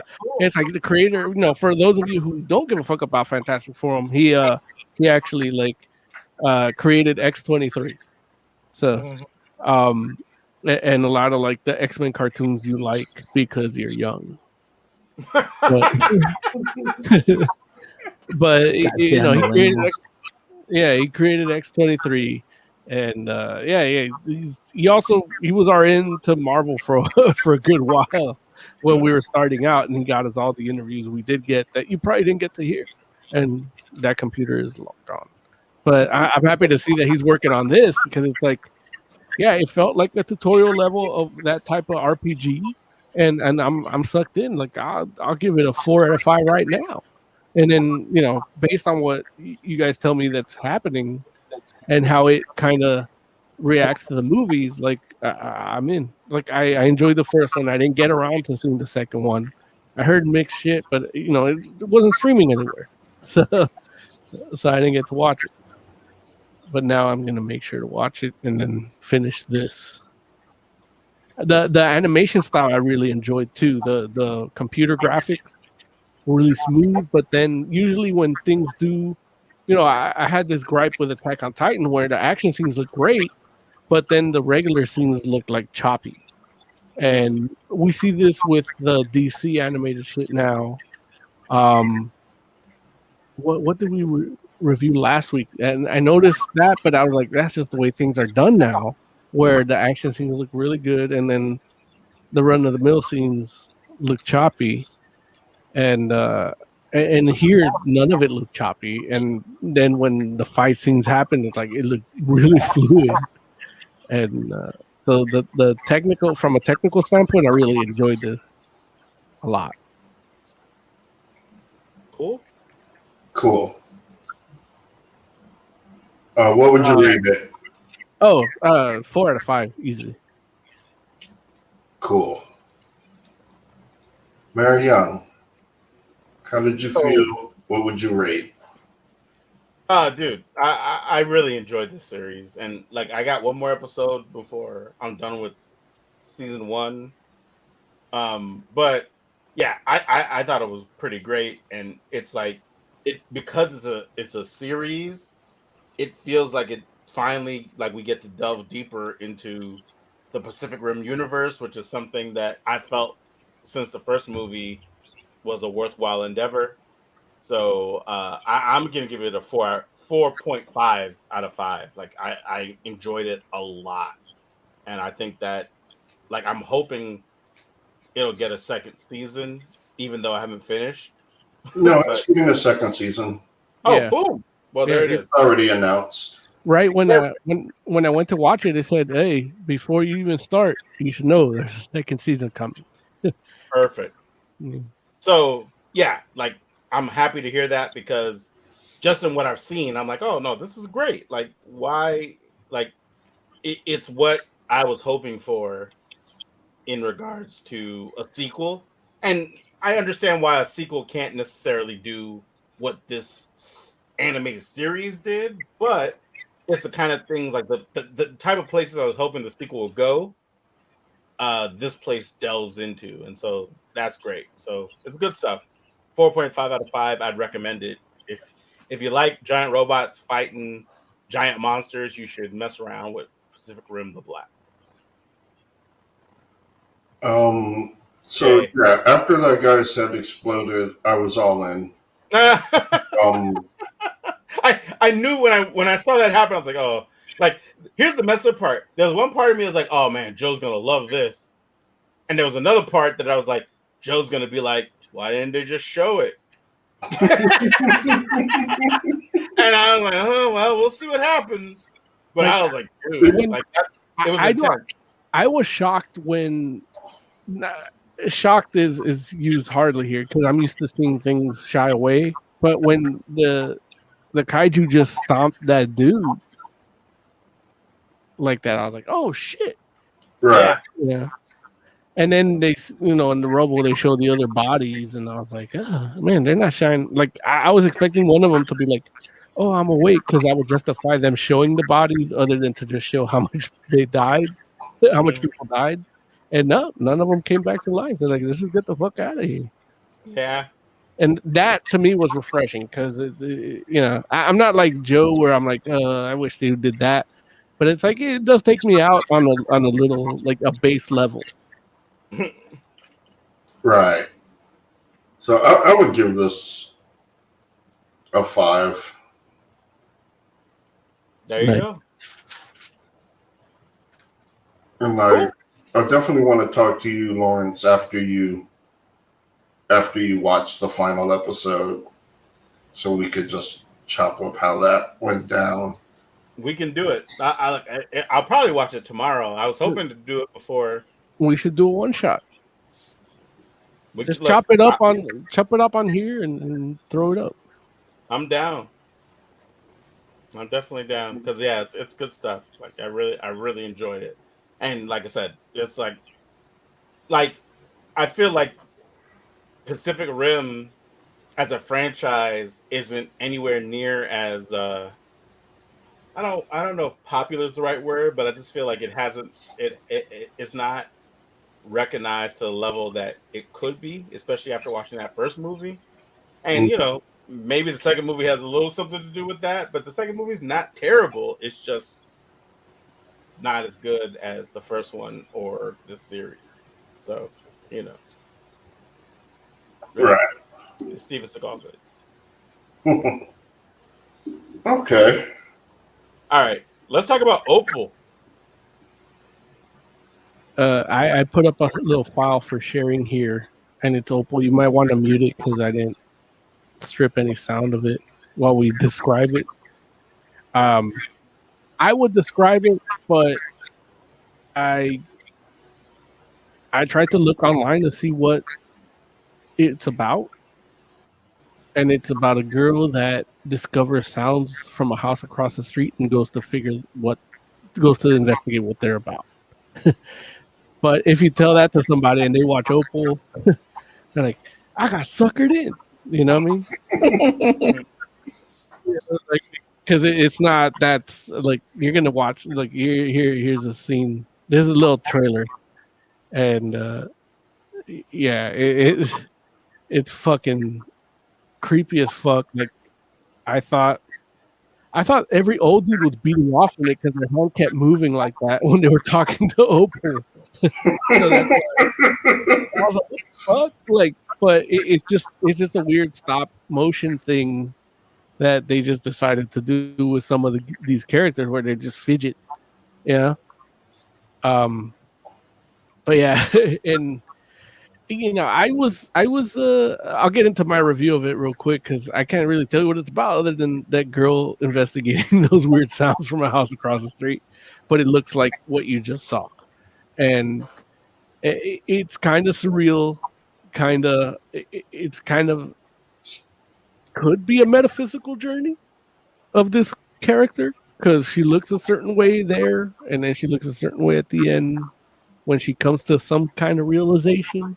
Maybe I'm projecting something of myself to that, but that's the beauty of this, where it's like you don't know what the fuck's going on, and you're gonna trip the fuck out.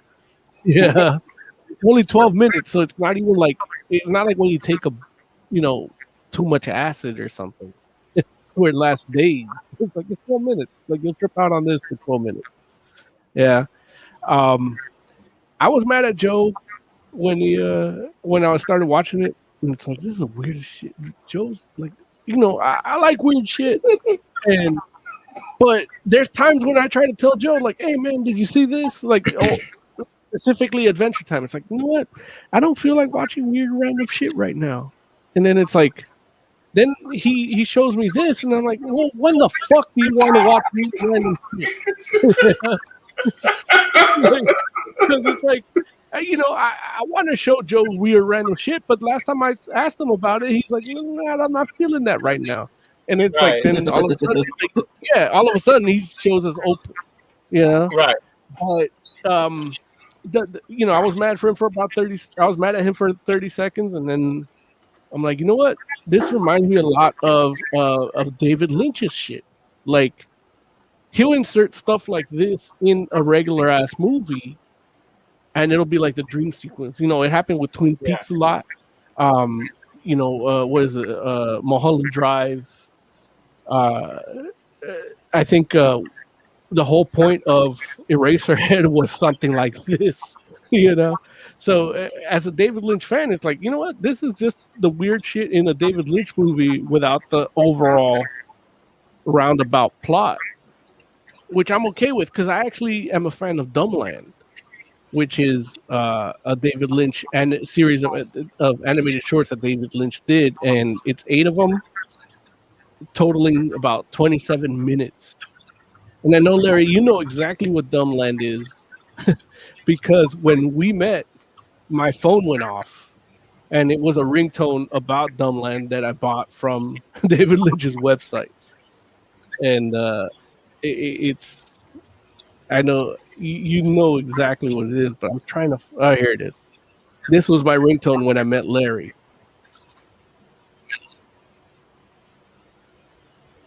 I like to kill deer. I like to kill deer. Okay. And that was the ringtone when I met Larry, and he's like, "What the fuck is that?" But Larry doesn't say "fuck." He's like, yeah, but that's just a normal reading out here. Yeah. Well, that's the. It's funny because Midwest. If you actually watch Dumbland, it is a criticism of where David Lynch grew up, and it's actually like a criticism of one of the people he knows.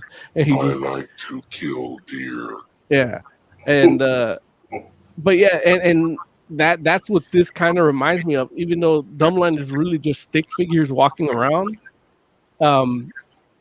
this is a more technically advanced version of it because it employs a lot of stop motion. I didn't like the VHS stuff, but it does what it does because you know, he puts live actors in it, and then that VHS effect kind of lets that transition go smoothly. I'm not gonna say it hides it, but it does let it go smoothly. And it's like, from a technical standpoint, it's like, dude, Adult Swim is on this like Yoko Ono, like avant-garde art shit when it comes to this. And I thought, like, even like I brought up the Code Orange videos earlier. Code Orange debuts all their music videos on Adult Swim. Like, I don't know if they have a contract or Adult Swim specifically picks them. Their videos are fucking weird, and that's kind of what this reminds me of, is a Code Orange video that would debut on Adult Swim, but more like a Brothers Quay animation from back in the day. I don't know if you guys know those, but they're kind of like this weird shit. And the Tool music videos, which you don't know what the fuck. Yeah, it's there's a meme going around now where it's like, oh, I love Billie Eilish because she's just so weird and her videos are so odd. And then you see her video and it's just her like looking at the camera, and then they'll put a screenshot. Like, they put a screenshot of a Tool music video where like the heroin twins like looking like this. But that's kind of what this reminds me of, is one of those Tool videos, the Code Orange video, which is influenced by Tool, the Brothers Quay shit and David Lynch stuff, and some Hellraiser shit, because some shit is just disturbing to look at, and it's just a guy talking about like he's sick from smoking, you know, Right. and he's just like, that looks like something I would see in like, I can't remember the name of the artist, but the guy that draws those like scary stories to tell in the dark, or to tell those children's horror books, Right. but they had really grotesque art, and that's what that looked like to me, and that's when it won me over. It's like, you know what, this is fucking grotesque and disturbing, but I want to be disturbed. I want my soul to burn. Yeah, and that's why. Yeah, that's because you're not an evolved human being, Larry. Like, you also don't masturbate, Larry. That's part of your problem. You don't want your soul. Keith Abloh is gonna get Dr. Keith Abloh is gonna get to the bottom of that. So you're gonna want your soul to burn. You're gonna masturbate, and you're gonna watch horror movies. Probably all at the same time. You mentioned the guy who's having trouble breathing. That is actually my favorite song in this short, where he's singing, "How come it looks so easy to breathe on TV?" Right. It's that's just a cool ass song. And we should mention Jack Stauber is a musician. Okay. He's a musician. He does kind of these like weird little alter like songs, and has music videos that are very similar in style to Opal. Basically, this is just him being him. Like, basically, like, this is what he does, just more of it in a different format. And so the whole thing is like a musical. You get like Opal's family singing a song, and then each of the three people she meets in the house get a song, and there's like transitional music. All very weird and cool. I mean, look, you're absolutely right in the sense that it's weird, and I think you're also right in the sense that it's like kind of cool. It's also kind of weird and disturbing. But I mean, I don't know that anyone could be mad at that. I can't. Well, when Did you watch it? No, because it's weird and it's a musical, and I hate both those things. But And here's we the thing. went out of our way to put it in our production text. Well, here's the thing. Like, he loves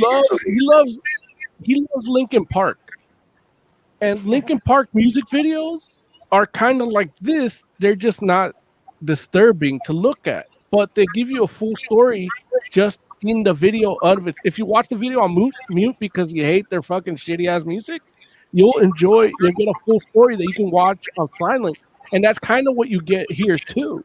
So I thought he would actually like find a way to enjoy this. Were they Just were they singing Linkin Park songs? No, like they were like I singing said, you can cover put Linkin Park songs. music, but like I said, you can put that shit on mute and enjoy it. You The just hate correct it. answer was yes. They're singing a Linkin Park song, so he would watch it. Look, I just saw this show on mute while you guys were talking. I got it. What you give it a 5 out of 5, right? Yeah, I'll give it a 4 out of 5 because 5 out of 5, right? I'll give it a 5 out of 5. There you go. See, Oz, you let the show down. Heck did more than you, and he got banned on.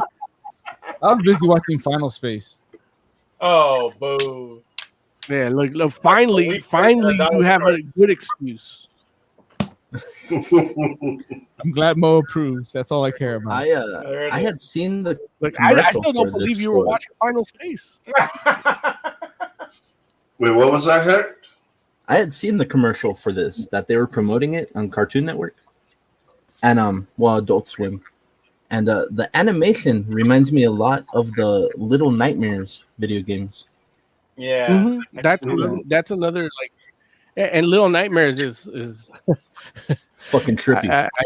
Oh, dude, I fucking love it, and that's where it's like I wanted to. I'm like, what the fuck is like? We haven't reviewed comics in like 3 weeks, and it's like, when the fuck are we gonna review comics? And they keep suggesting things, and whoever suggests things first, we kind of go with because we want to give everybody equal time in what their interests are, because we are 4 people that have 4 different tastes, including comics, and apparently they're vast, judging by these last 3 weeks. But fuck, I'm not reading comics. I can't review comics for this shit. And then 35 seconds in, I'm like, I gotta watch it again. Yesterday I woke up at 2 a.m. to watch it for the 3rd time. Sheesh, man, come on. And that's kind of like, and that's the testament to this shit, because it's one of those things that just it gets in your brain, kind of like the lemming configuration in Hellraiser. It just itches at you, Lovecraftian style. It's like reading the Necronomicon, and I kept seeing that dude that it's like just that quote. Why does it look so easy to breathe on TV? Like, but if you want to get deep about it, and Larry, you've gotten your haircut by me, so I go deep into shit. I do know. It's like, everything you see on media and things to tell you how you should be living, it's like looks so easy, and it feeds that beast of getting you to live how society would want you to live. It became a whole thing for me. And granted, I haven't even smoked weed in about a week. This is all stone cold sober, and that's what disturbed me the most. And it also confirmed my thought process. So we all know I'm not entirely well, but there's something to be said about this Jack Stober guy. I need to know more about him. I need to talk to this guy. I'm 35 seconds into this thing. I'm out. This is no. You know why? Because both the parents they're not together, and both the parents love you. Like he's using like an old 1980s giant camcorder on VHS to tape this. It's Well, look, you're doing that too, according to your tile here. What? Say what? According to your tile here on our live stream in 2021, you're doing the same thing he's doing in terms of your video quality. Like, I actually had to slow it down because of your bandwidth, because you didn't hear me when I said it at full speed. Look, I will say this. I know I started watching the first part of this joint, and I was just like, why do these people look so crazy? And then the little girl pops up, And I was like, but I didn't know it was a little girl. I was like, what is that house elf? I thought it was a bunny. Huh? It does look like Dobby. Oh, you're right. It looks like Dobby. Right. It looks like a house elf. And I was like, what is this? And then I realized, like, oh, that's her hair. That's a little girl. And I was like, oh, I don't know if that made it better or worse, but I was like, this is weird. And I'm not saying it got less weird as I went on, but I understood it better. Well, okay, that might be I closed it. Do they eat the cheese? No, they don't. No. Instant food. I'm out. It's a Now, I will say,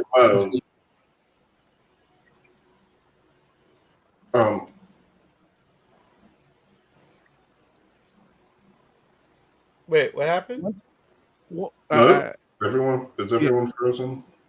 No, we just No, we can just hear stopped you. because we all talked at the same time. But So one of the things I was concerned might be an issue for you was the music. Like, I know it's not typically what you listen to. How is the music for you? Well, the thing is, the way the music was done, I actually at first it was annoying, and that's part of the brilliance of Jack Straub, because it was kind of like Broadway music, like narrating shit when she's with the family, you know. And then as it just kept getting darker and darker, like as dark as the dude that can't breathe is, the mirror guy was just eerie and scary. And that music kind of went like it was a devolution of musical style that was all still in the same style, just done differently for each scene. And being in the business now and scoring a film as well as executive producing, I can see the brilliance in that, and can see how much work that could take for just one person. Yeah. So I appreciated the music. I did once I heard it, I saw that it was kind of musical. I turned the volume down and just listened to the captions. And then in the second time, I was blasting it, much to Emily's chagrin, at 2 a.m. Yeah. Like, so what do you all get from it? Like, what's the whole point of Opal? What I get out of it is actually Jack Straub's expression of life and how it can affect kids. And you get exposed to certain things that your parents can't protect you from, and you kind of have to make sense of it. And that's something that nobody really thinks about kids. Like, oh, you tell them there's a god in the sky that hates that you beat off, and it's like, yeah, like you how's that going to affect the kid? I mean, we know from Larry, like we see Larry, like you can't watch horror movies. So yeah, we get that, but it's really like it's kind of like that. Like there's things that as adults we put on kids as expectations and things that we would like for ourselves, and we can't protect them from ourselves in a sense. Yeah. Yeah. Yeah. It's like expectations lead to disappointments. Yeah. Do you feel like the like, does she actually have that family, or is she just imagining that family? Yeah, she has a family. She does? Yeah, which is like, are we doing spoilers? I mean, yeah. Is there a such thing as a spoiler for like a? Is there a story in this? I mean, there's definitely. Well, if you would bother to watch it, the story this whole time. I what you were talking about it, I guess Oz's internet is being as intolerant as he is.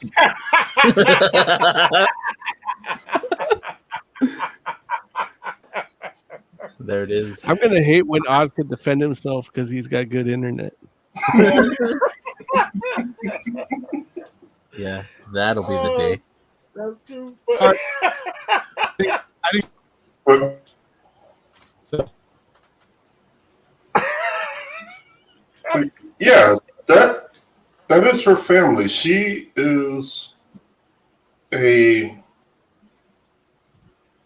more of a thought that kind of reached out into like a worse thought.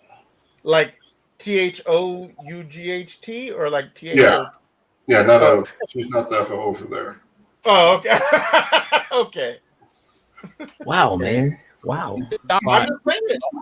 Listen, you got to understand how Joe's mind works. It could have went either way. I need to know what Jay's talking about. Like, you mean a thought or a thought? You know. So I'm just saying. Okay, go ahead, Jay. Continue, please. I'm sorry. Yeah, she's a thought, and she tries to be a little more than. She tries to be more. She tries to explore, not realizing what she is, only to encounter danger and the nasty realization that she isn't She isn't what? real. She's a thought. So wait, so that is her family, but she's not real. Correct. Oh, see, look, I don't think I got it. Like, you're blowing my mind right now. I'm sitting here like, wait. Maybe I should have watched this high. is she That's imaginary? Wait, that's the cool How does thing. she have Like, a family? She's not real. once you watch it, you'll understand, or you won't. Like, I would not take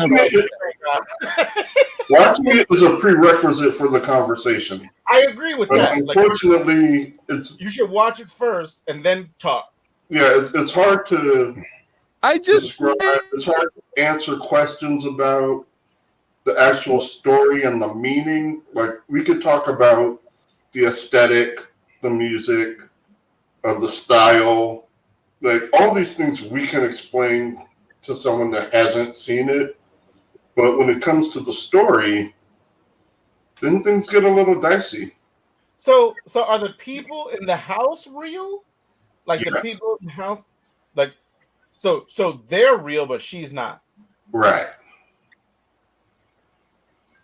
Yeah, I think I'm in Mo's camp. I'm gonna have to go watch that joint again. But why does breathing look so easy on TV? Yeah. Yeah, what Oz said. I'm gonna have to concur. That's actually Oz's brain after watching it. Right. Hey, look, that makes sense. That makes sense. Where you're just like, what? But yeah, man, it's insane because I'm just like,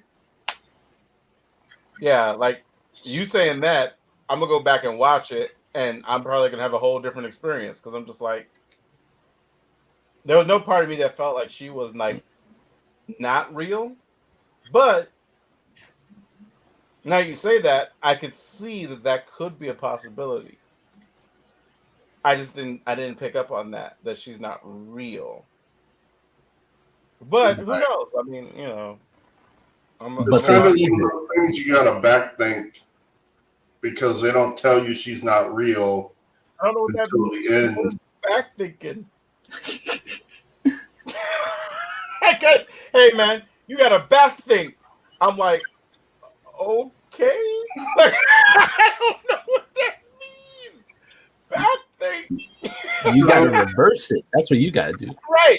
It's like, you know, the gravity well at the center of the hollow earth? You gotta do it like that. You gotta think, and then when you get there, you gotta back think. Like, oh, damn it. All of a sudden, you know what? 5 out of 5 Godzilla versus Kong. 5 out of 5. That was my fault. I wasn't back thinking enough. So, Moses, what would you rate Yeah. Jack Stauber's Opal? honestly, like I enjoyed the aesthetics, and I grew to enjoy the music and the experience as a whole. Like just it's a roller coaster ride of like, am I mad at Joe or am I not? Like just from production standpoint, like, and that adds something to the experience because it's my experience watching it, and I'm sure you listening here on Podbean, we just got a new badge for a certain thousand list downloads recently, so congratulations to us. But if you're listening there, like that explanation, you got this because that experience is going to be your own, and I would like to hear that from you in the comments and the emails and our social media because it's definitely it was a weird thing. I accidentally posted it on my personal Instagram instead of the Fantastic Forum Instagram because I was so confused, and I got a bunch of likes, like people that don't normally react to my posts, like, and it was just a trailer, like it hit them some way, just the trailer. So it's definitely an experience, and when it's something can do that for you in 12 minutes, that's easily 4 out of 5. I would say 5 out of 5 if I actually got what it meant, like Joe did. If anything, it just reflected shit about myself, which I hate and love at the same time, just like watching this weird ass shit.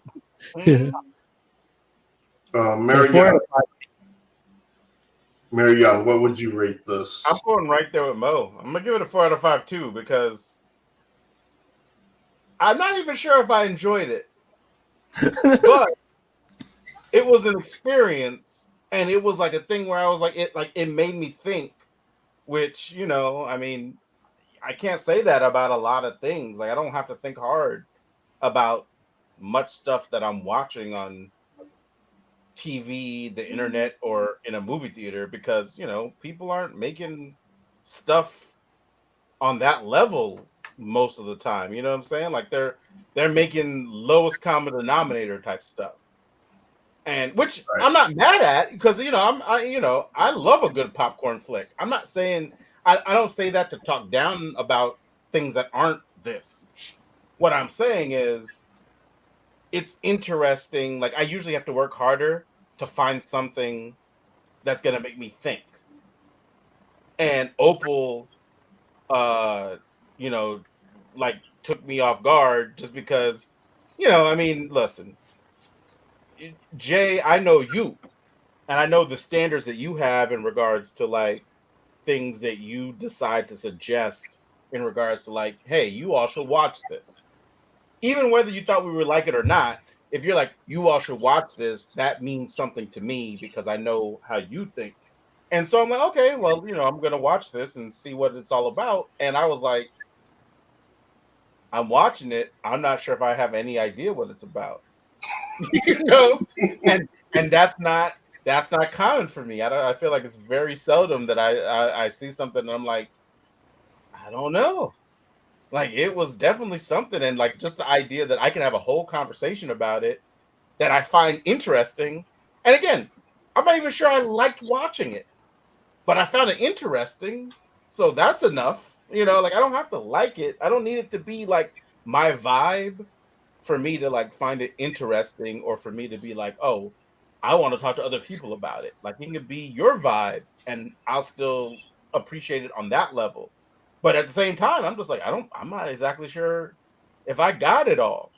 And how often does that happen? Seldom for me. Like don't get me wrong. I'm not saying that I don't like miss stuff because I'm sure I do. But most of the time, I'm very thoroughly convinced in the idea that no, I didn't miss it. It's just not as good as you think it is. It's one of those rare occasions where I'm like, you know what? I don't know. Like this might actually be a masterpiece, and I'm just not smart enough to get it. Like that could be the case. So I'm gonna err on the side of caution, and I'm gonna give it a 4 out of 5 because I'm like, I don't get it, but I feel like it's doing something. So and I highly recommend Oz watches it so that he can talk to us about it next week. I watched it. that can be our pre-show conversation. I watched it. I'm not high enough to enjoy that. Look, you watched it on mute. Why? Well, okay, yeah. Does the soundtrack improve it? It's literally a musical. Soundtrack improves everything. I don't like musicals. It doesn't matter what you like. It matters what it is. It matters when I'm gonna rate it, right? No, but you can't be like, "Oh, that musical sucked. I didn't hear any of the songs." Now, how many times Well, on what the do you- show have I said I didn't read something because I didn't like the visual aspect of it, and then you're gonna show me this piece of crap and expect me to get through all 12 minutes of it? No. Mind you, 12 minutes is not 15. That's That- You know how many, That's a true you know how many- statement.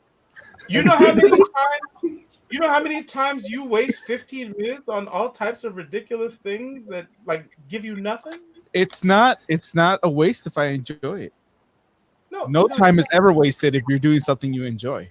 That's 100% not true. I wish I But enjoyed a lot more of things. movies that you definitely waste. So that hour and a half it takes me to beat off one is not a waste of time because I enjoyed every minute of it. Hey, don't flatter yourself. Guy. who was this guy? Called Cosby, out. Iron Man masturbator. Well, don't act like you know the premise of it because you don't do it. So Look, And go ahead, Het. I need to rewatch it after the show so I can get the full experience with the yeah, music. you gotta watch it with the music. And don't get me wrong, I'm not saying you're gonna like it. As I mentioned, I'm not sure I like it. But what I can tell you is there's a different experience you're gonna have with it with sound versus without sound.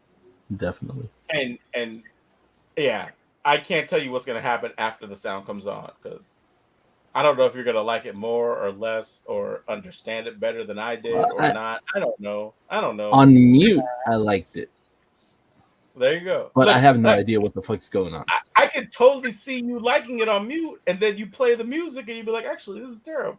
Like, like that could happen, but Definitely. it may not. You might be like, "I love it even more," and that's why you should watch it with the sound too. Because I'm just like, I don't know. I don't know. I'm gonna watch it again myself, which is crazy because it's not like we're gonna necessarily talk about it again. But Look, you I'm could do a just one shot interested. about you liking it after. Hmm? You could do a one shot about watching it again. yeah, The I Opal mean, one shot. the Opal one shot. Damn. Now, I will say I love this. I love the visuals. They're creepy and uncomfortable, and they're just the worst. But they're so stylish and terrible, and it is amazing to just watch it and get sucked into it. You get sucked into this terrible place that you want to leave, but you can't because it's got a hold of you. And the music is the same. It's like I wanna stop, but I can't. Like I have to. And I love that. And it's so weird and it's so surreal. And I don't get it, but then I think I do. And I'm pretty sure I do, but it's 100% possible that I don't. And I enjoy it. Like, this is something I enjoy. I enjoy all the contradictory feelings I have while watching it, while looking at it, while listening to it. Man, those people in the house were so creepy. Like, each one was just more creepier than the last. And the realization when you're like at the end and you're like, well, what the fuck have I been watching? And you're like, I've been watching Jack Stopper. That's it. Like, that's what I've been doing for the past 12 minutes. And I love it. It's like 5 out of 5. This is the perfect, I would say, experience, but man, it's like not the perfect experience, it's a perfect experience. Because I would not want this to be the experience. Because, like I said, it's creepy and uncomfortable and possibly cursed. It did have that vibe. It's possibly cursed. Wait a minute. Why Yeah. did I do This this? is It gonna be felt some like- it felt creepypasta stuff. It felt like you're watching the video of The Ring. Like the Right. video that you see in there, like that's what it felt like. Because I actually did watch that video before the movie came out, and I thought I was cursed. And then the movie came out about being cursed. You guys get me dead. Am I dead in 7 days? This is bullshit. I hope not, because I you're watched the it one more than watching 7 and days listening. ago, so If you are, we're all gonna die before you. Hey, that's true. I'm gonna take over the At show. least we give you a heads up. But then who's gonna hit like on our YouTube videos if heck? I don't know. Look, if there's no likes on our YouTube video, run, heck, run.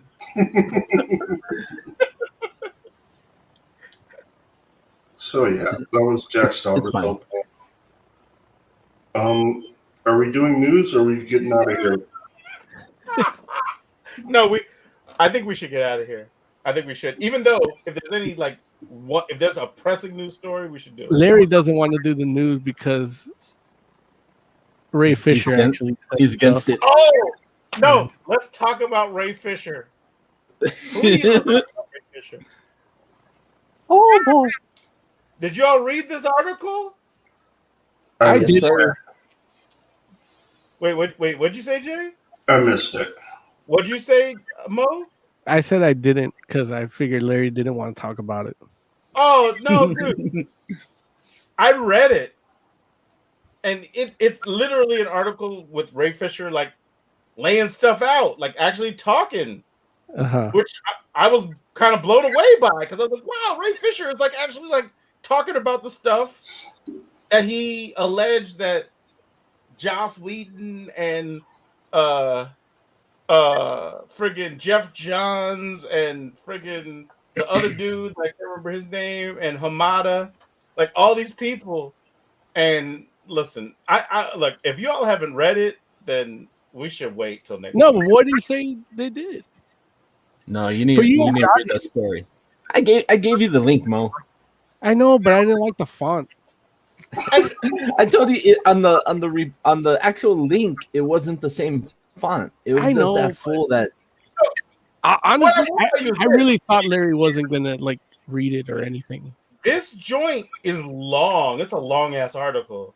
It's a good read though.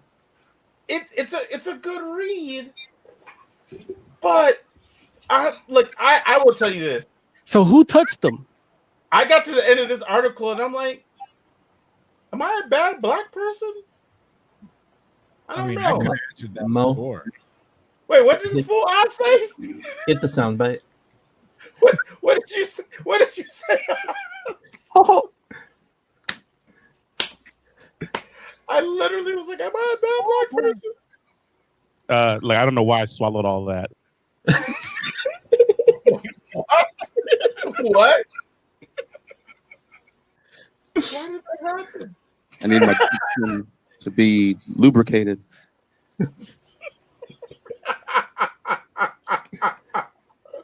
Because I will tell you, I read this entire article and I was like, I mean, I will say this. Here's the first thing I'll say. Everybody comes out this joint messy. Like, the only person that I feel like probably doesn't come out of this messy is maybe the dude Hamada, like the new president of DC. He's the only dude that I'm like, nah, man, like, you know what, that guy, like, I think he was just doing his job and he's probably fine. The other dude whose name I can't remember is the dude that, like, apparently he actually called Ray Fisher and, like, apologized. I feel bad that I can't remember his name. I think that dude comes out less messy than anybody else in the story. Well, I don't think so, though. Because I think so, because why would you apologize if you didn't do anything? Well, I think especially in that regard, after everything that happened. He apologized because he was like, man, I'm sorry you had a bad experience. Like, you know, I think he just felt bad that was Ray Fisher, his experience personally.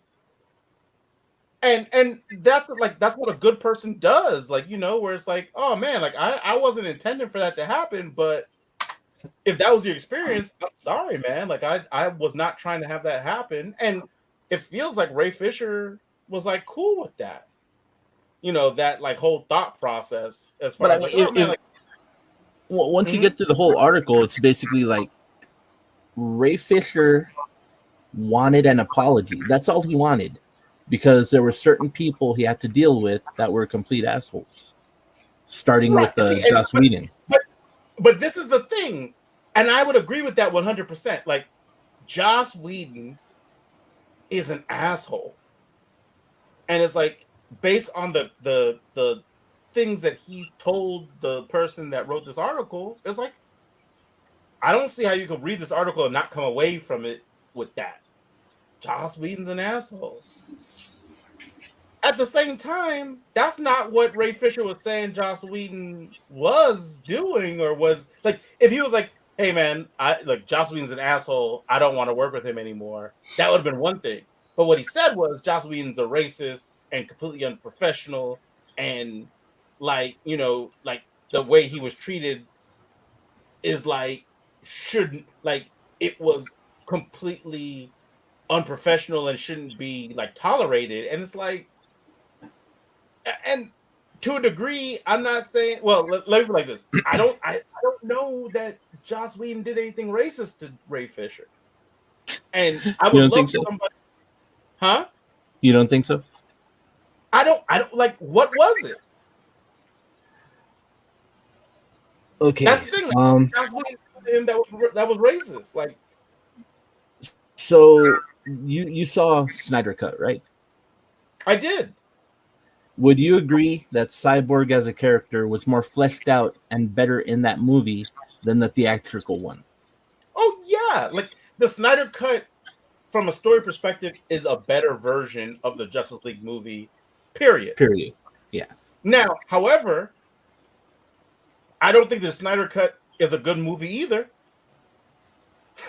Now, it's a superior story, but it takes 4 hours to do it, and there's no good reason for that. And so it's kind of like, I think Hex's point is that when you see the Snyder Cut, you see what was shot, you see that Joss Whedon took every opportunity to cut out any moment featuring a person of color. The person, I don't see it that way though, because he took out all the color when Snyder did it. look, what I'll say is this: is Joss Whedon came in and looked at a movie and was like, I don't know that Cyborg should be the center of a Justice League movie. Okay, and as a comic book fan, I feel that same way. And it doesn't have anything to do with Cyborg's color. It has to do with Cyborg as a character. Like, why is Cyborg the center of a Justice League movie? You're taking the conversation to a place that it's relevant, but it's not relevant. Because at the end of the day, the Justice League movie wasn't for us. It wasn't for comic fans. It appeals to us because it's comic book, but it's trying to. The theatrical Justice League movie was trying to cash in on the popularity of the Marvel movies and the way it appealed to the casual people, the ones that aren't comic book fans, mostly kids. Yeah, but also 4 hours isn't too long to tell a story. It absolutely is. Plus, if you look at the original idea, Justice League was supposed to be two separate movies. Pacific Rim Black is more than 4 hours long. It's also a TV show. It's a series, not one movie. Doesn't matter. It's still taking more than 4 hours to tell a story. It absolutely this matters, Jay. You're talking this is diverging from the point.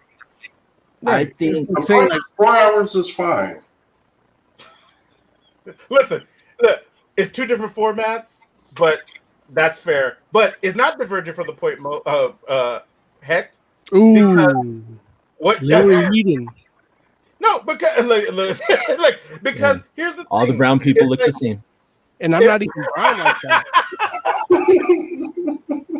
It's not divergent from the point because it's like, even if you're saying it's to cash in on Marvel fans, right? Okay, fine. We can go with that. But if you're going to cash in on Marvel fans, it's like the Snyder Cut, even if it's two movies, doesn't do that. That isn't what I said. I said the theatrical version of Justice League, the one that Joss Whedon put out, was to do that. Everything that they did, especially taking out the majority of the Cyborg story, was to do that. But why would you feel like Marvel fans want to see less black people when Black Panther is one of the most popular? I'm Marvel not saying movies? they want to. I'm saying that's what they're trying to do: appeal to the casual fan. Do you But I don't understand what I'm understand saying? how you're saying that when, like, the casual fan watched a 2-hour movie with all black people except for like one. You read the article, correct? You read the article, I right? did. Yeah. Did you see the thing about Whedon wanting, or the studio wanting Ray Fisher to do the Booyah line? Yeah. Okay. Why did they want him to do that? You understand why they wanted him to do that, right? To synergize with the cartoon. Right. There's no reason to synergize the movie with the cartoon. There's absolutely no reason other than to appeal to the casual fan. Because Teen Titans Go is really popular with the kids. Lawrence, you're trying to connect it to racism, and that's not what Hector's talking about at all. No, but I'm that's not at the racism part yet. Right. I'm right. literally saying it's not racist. Right. That's what I'm saying is you're asking Heck to explain why these changes are racist, but Heck hasn't even gotten to the racist part. These are just changes to make the movie more palatable to the average person. I'm pulling the human part of Godzilla and Kong right now to explain why we get to the racist part. He'll get to the racism later. So, right now, it's just appealing to a general audience, is what Heck is. Right. Okay. No, the Booyah synergy appeal to like is the to younger appeal to the kids because of Teen Titans Go. Right. So Ray Fisher didn't feel that was appropriate because there's no other character that has a catchphrase. Right. And because he's a black guy, he has to have a catchphrase similar to how black characters had catchphrases in the 80s and 90s and whatnot. Right. And he thought it was bullshit. Which I'm not mad at. He found that racist. I get it, but Joss Whedon didn't ask for that. Right, but he puts it on Joss Whedon because he brought up the objection to it, and Joss Whedon basically said, "You have to do it. You have to do these takes." But see, that's the thing. Joss Whedon asked him to do it because the studio asked Joss Whedon to put it in. Right, and Joss Whedon was there to fix something that they thought was wrong. But that's the thing. Like I'm not mad at Joss Whedon for being like, I don't see a problem with that. And it's like, it's not, at the end of the day, it's not like Joss Whedon was the one that was like, you got to do it. It was the studio people that told him he has to do it. Nah, Joss Whedon kind of did it. But no, he did. Hold on. Back thinking. Earlier in the article, he says he met with Zack Snyder and whoever else was the writer, whatever. They talked about Cyborg, how to flesh him out, how to make him, what's the word? How to be properly represented as a black person, right?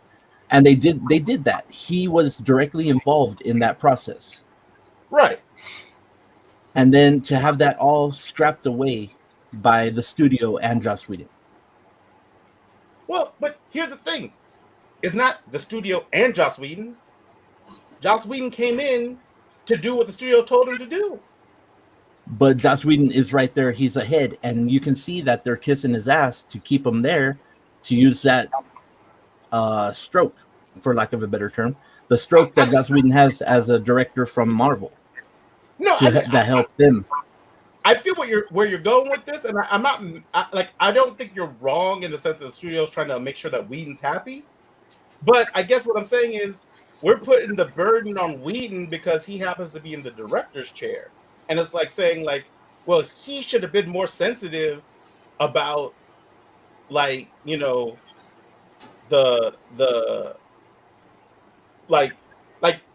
you're basically saying Whedon should have had the same mentality that Snyder did. And it's like not the same mentality, but similar. Like to properly Why? represent. Why not? When Fisher, do you not care about representation? When Fisher gets back into the studio to do the Booyah line, Joss Whedon's reaction was like, "Yeah, boy, you're gonna do what I tell you." Wait, Said, what? nice work, wait, kid, wait, or wait, whatever. wait, wait a minute. Now, that's a bit of an overstatement of what actually happened, don't you think? No. Oh, you read the article? Yes. And you feel like what he said was, "Yeah, boy, you're gonna do what I tell you." I'm paraphrasing, but yeah. From quoting Hamlet. What? Exactly. Doesn't he quote Hamlet? Oh, what was the yes, actual quote? Yes, he does. Did you all not read the article? Yeah, I'm translating from Shakespearean English into regular English.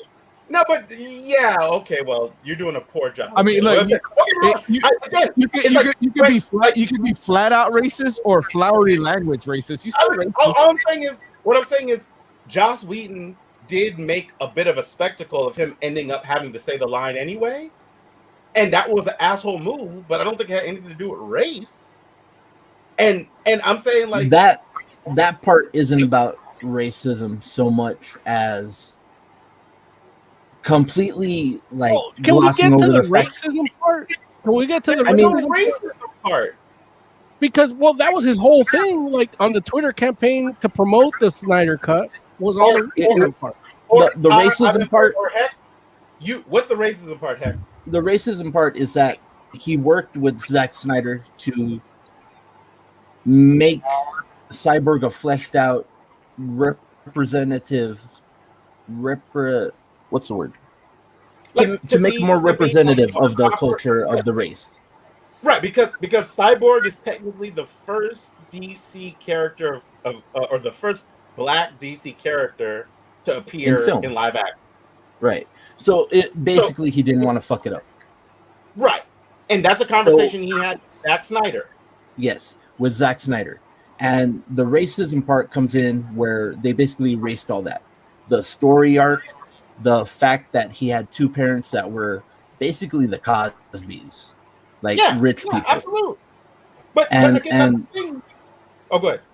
Yeah. So once they took the whole story out, basically, because if you watch the theatrical cut, none of that translates. And then he just becomes a token black guy in the theatrical cut. He's just side character Cyborg. Well, look, token black guy is a little harsh. No, it's not. Like that's what Cyborg is in the theatrical cut, and that's what he is in the Justice League comic book. Okay. I mean, which he literally is just there to break up all the white. Now, what I can tell you from what I did watch of the Snyder Cut is that those moments where they show his Cosby parents were moments that didn't move the story along at all. Yeah, it's not necessary. They don't move along the overall story. They move along the origin of Cyborg. Right, but and that's what he was more worried about. But here's the thing, Hecht, where it's like I guess my thought was like, okay, I read the article thinking like, okay, I'm about to get the dirt on what Joss Whedon said or did to this dude to make him know that Joss Whedon's a racist. And at the end of the day, it was kind of like, well, it's like he had a contract, like Ray Fisher had a contract, like a verbal contract with Zack Snyder. And then Zack Snyder left. And then when Joss Whedon was brought in, I wouldn't say verbal contract. It was basically he was a collaborator on how Cyborg. It was a verbal understanding, it's not. I'm not saying it's like a contract, like set in stone. But it's the way it was going to be if Zack Snyder was there. Exactly. And then Joss Whedon was brought in, and Joss Whedon was like given his marching orders, and he, of course, told the studio like, well, here's what my vision is for the movie.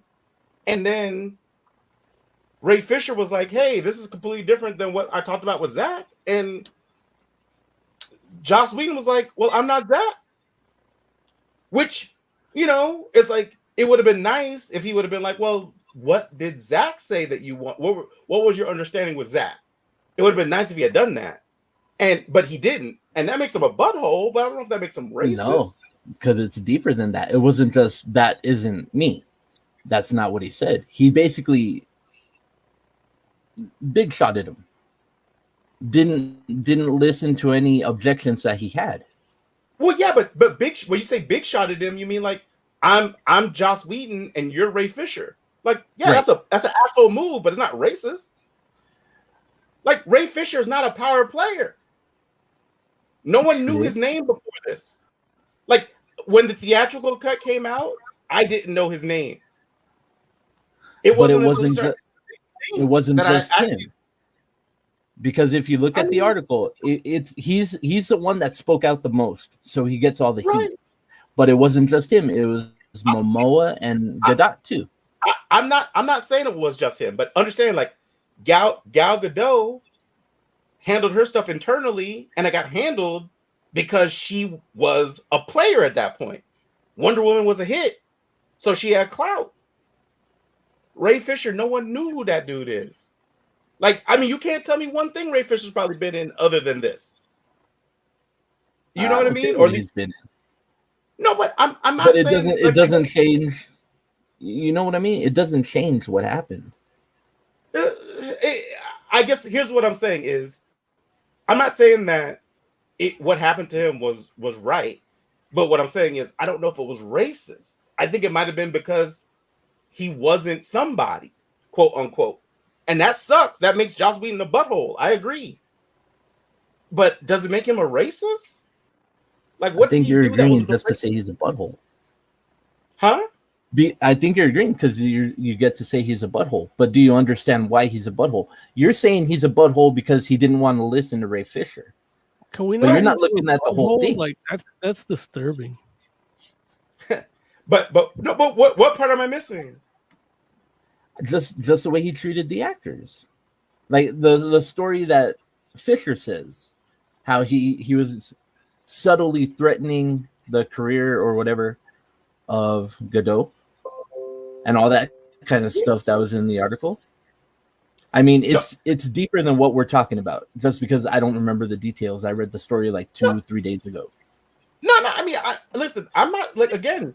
I agree with you. Like he definitely threatened Gal Gadot's career, and it got to the point where they were like, "Hey, man, you can't talk to Gal. Well, you can't even talk to the whole crew unless there's like a representative from the studio there, because we need to make sure you're treating these people properly." But I guess what I'm saying is, what's the part that's like, man, you treated Ray Fisher like that because he's black, or you treated Momoa like that because he's a Pacific Islander? Like, where did that happen? I can't wait till the rest of Fantastic Forum writes articles about me. Like that's like, I'm not, trust me, like even like, and don't get me wrong, like I said, everyone comes out messy. Like Joss Whedon is basically like, I mean, I don't know if he's like quite blacklisted, but people aren't trying to work with him. Friggin' Jeff Johns had his publicist in this article point out that he's like Lebanese American, and I'm like, yeah, that was real. I was like, is Jeff Johns part Lebanese? Like Jeff Johns is a white dude, right? Like, come on, man. You're not the arbiter of how much color he has. I mean, don't white shame him. He has black friends. It's not his fault. He's got like 30. He's not his fault. He got 35% color. I'm just saying, like Lebanese American. I'm like, dude, he brought Cyborg into the Justice League. Of course, he loves black people. Look, and I'm just saying, it's like, dude, there's like everyone comes away looking like really messy. In my opinion, including Ray Fisher. Like, I feel like he could have handled this differently and would have probably made out better. But instead, it's just like, if he would have handled it. If he would have handled it in a way where he comes out better, nothing would have changed. What's changed? True. I guess is the question. Well, like, we there still you go. What actions were taken in response to all this? The Nothing. only thing is WB doesn't mess with Joss Whedon anymore. And black people still have a problem in society. I mean, Womp womp. but that's the thing. Like, I might be looking at it wrong. Like, I want somebody to come and tell me, like, hey, no, this is racist, and here's why.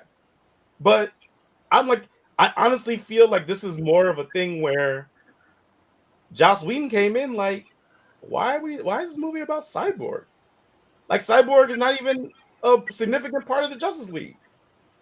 Big Man in chat says, Big Man in chat says Cyborg in the Justice League comics has never been a fleshed out character. He goes on to say Cyborg gets no love in the Justice League comic or theater release, and as a black man, I just expected it at this point. Listen, I'm just saying, like, see, that kind of feeling is fucked up. But it's not, because it's not to say that a black member shouldn't be in the Justice League. It's just that Cyborg was the wrong pick. Jeff Johns likes Cyborg. Right. And so he decided to put Cyborg in the Justice League, but Cyborg doesn't have any business in the Justice League. That should have been, if you're going to put a black person in the Justice League, it should have been either Mr. Terrific. Mr. Terrific is a better pick than Cyborg, but it probably, honestly, it should have been either John Stewart or it should have been friggin' Black Lightning. You know why they put him in Justice League, Lawrence? right? What? Lawrence, are you high?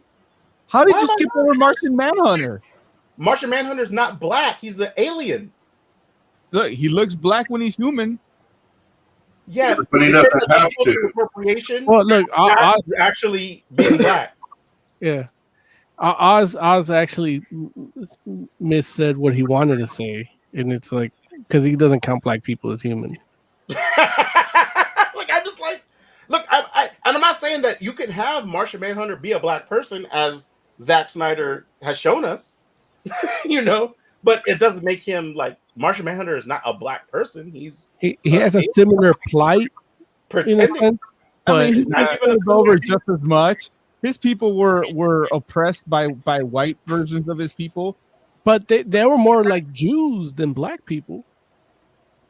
There were black Jews too. Listen, I'm not trying to tell you anything about Jewish people. What I'm trying to say is, Larry and so that's all I'm saying. Heck, is like, you know, I'm just saying like Cyborg's a bad pick, and I think that because like honestly, this like and this is gonna sound like really crazy, but it at the same time, I honestly believe this. If Jeff Johns didn't love Cyborg so much, this whole thing wouldn't be happening. Like Ray Fisher could have totally been John Stewart or Black Lightning, and it probably would like and everything else could have been the same, and Joss Whedon been brought in, and his role would probably have been fine because you know I don't even understand why does Zack Snyder think that this movie should have centered around Cyborg. I don't understand that even at all. Like, you know, and then even in the article they were like Cyborg. No, I know you do, Jay, and there's nothing wrong with liking Cyborg. I'm not saying Cyborg's a bad character. What I'm saying is Cyborg or Steel for the Justice League, Larry. You know what? Steel, I would have been okay with Steel because it's after the death of Superman. No, neither belongs in the Justice League. Steel is okay. I'm down with that. Steel is definitely. Come on, Oz. It's like that Ray Fisher was Steel without the hammer. You're supposed to be our DC guy. Let's just keep the Justice League white or whatever. It's not white. It's like let's just keep it how it's been for however many years. I'm the DC guy, but you mock me when I bring up Martian Manhunter, who is more deserving of a Justice League spot than Black Lightning or John Stewart. Nobody is saying don't put Martian Manhunter in the Justice You League. just did. You literally just did. Representation of a black person. You just said no Martian Manhunter. No, I didn't. You guys are talking about things. I don't even know why John Stewart is even in the conversation unless they confirm that Ryan Reynolds is how. Lord. Here's the whole thing too. It's like if you want to diversify the Justice League, it's already been done. Like you can do that in ways that make more sense for the characters. Like you could have done like a Hawk woman and diversify it that way if you want. Wait, she's not black. There's versions of her that are not white. Yeah, but they're not black either, I right? think there's versions of No, they're everybody black. that aren't white. There's versions of her that are black. I think there's a black version and I think there's a Latina version. I think. But what'd you say, Hack? I think there's black versions of every character in some universe. I mean, no, but we're not talking about like random. Hey, you're talking about things that aren't relevant to the story because you're talking about what ifs. We're talking about something that happened. We're talking about an action that happened. Heck, in DC, they're not called What If; they're called Elsewhere. But we're talking about Elseworlds. I hear you, Hack, and I'm not mad. Like, I appreciate you riding, and I'm not saying you're wrong. I'm saying I just don't see it the same way, and that's really the long and the short of it. Not so much like, like and on that note, we gotta go. Yeah, and trust me, like I get that. I'm sure that if you reread the article, you'll be able to like tell me where I'm missing it. There's I'm telling you what was in the article. I'm not telling you my personal feelings on it. I'm just telling you what was in the article. Yeah. Hey, let's get some final thoughts, man. He should have led with that. Heck, this is good time. I had fun. Thank you, guys. We gotta play the music. It is playing.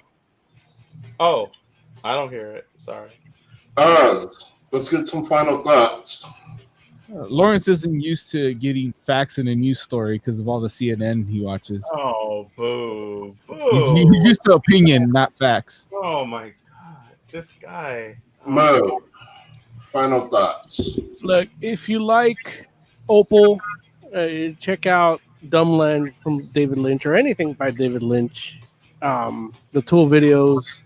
The Code Orange video that's also an Adult Swim short is called Autumn and Carbine. They actually did all the motion capture themselves in their home in quarantine with their iPhones and made a music video out of it. And also play Xenogears. And I find it a little weird that everybody that loved the Snyder Cut has said Killery in the last 3 years. Jay, I've done my study. Like, it's 90% of the people that say Killery give Snyder Cut 10 out of 10. All right, Jay, final thought. Rewatching Invincible and thinking about it, and I realized that nowhere in the show do they mention that Viltrumites age at a different rate than humans. They haven't got to that yet. Kind of important. They haven't got to that yet. That conversation happens when they realize that Home Dude is the one that killed the Justice League. No, that happens when in the comic it happens when he's talking to, I think that happens when he's talking to Mark about first getting his powers, about the fact that he's probably going to get powers. I remember that conversation when, at the end of that conversation, is when Mark says, "I'm not gonna screw over my planet," and it ends with the dad saying, "I get fine," and makes the fist, and that's when he goes after him. Yeah, but that's not the first time. That's not the first time they mention Viltrumites aging differently. Okay, I'll go with you on it because you've read all of them. I've only read some of them, so okay. Mary Young, final thoughts. For the entire Fantastic Forum, thank you for hanging out with us. We do appreciate you. We'll be back next week. In the meantime, make sure that you go ahead and check us out on all our social media. Follow us on Twitter, Instagram, Facebook. Join our group. Friggin' like and subscribe on our YouTube channel. We're the Fantastic Forum. We'll be back next week. Until then, we'll catch you next time.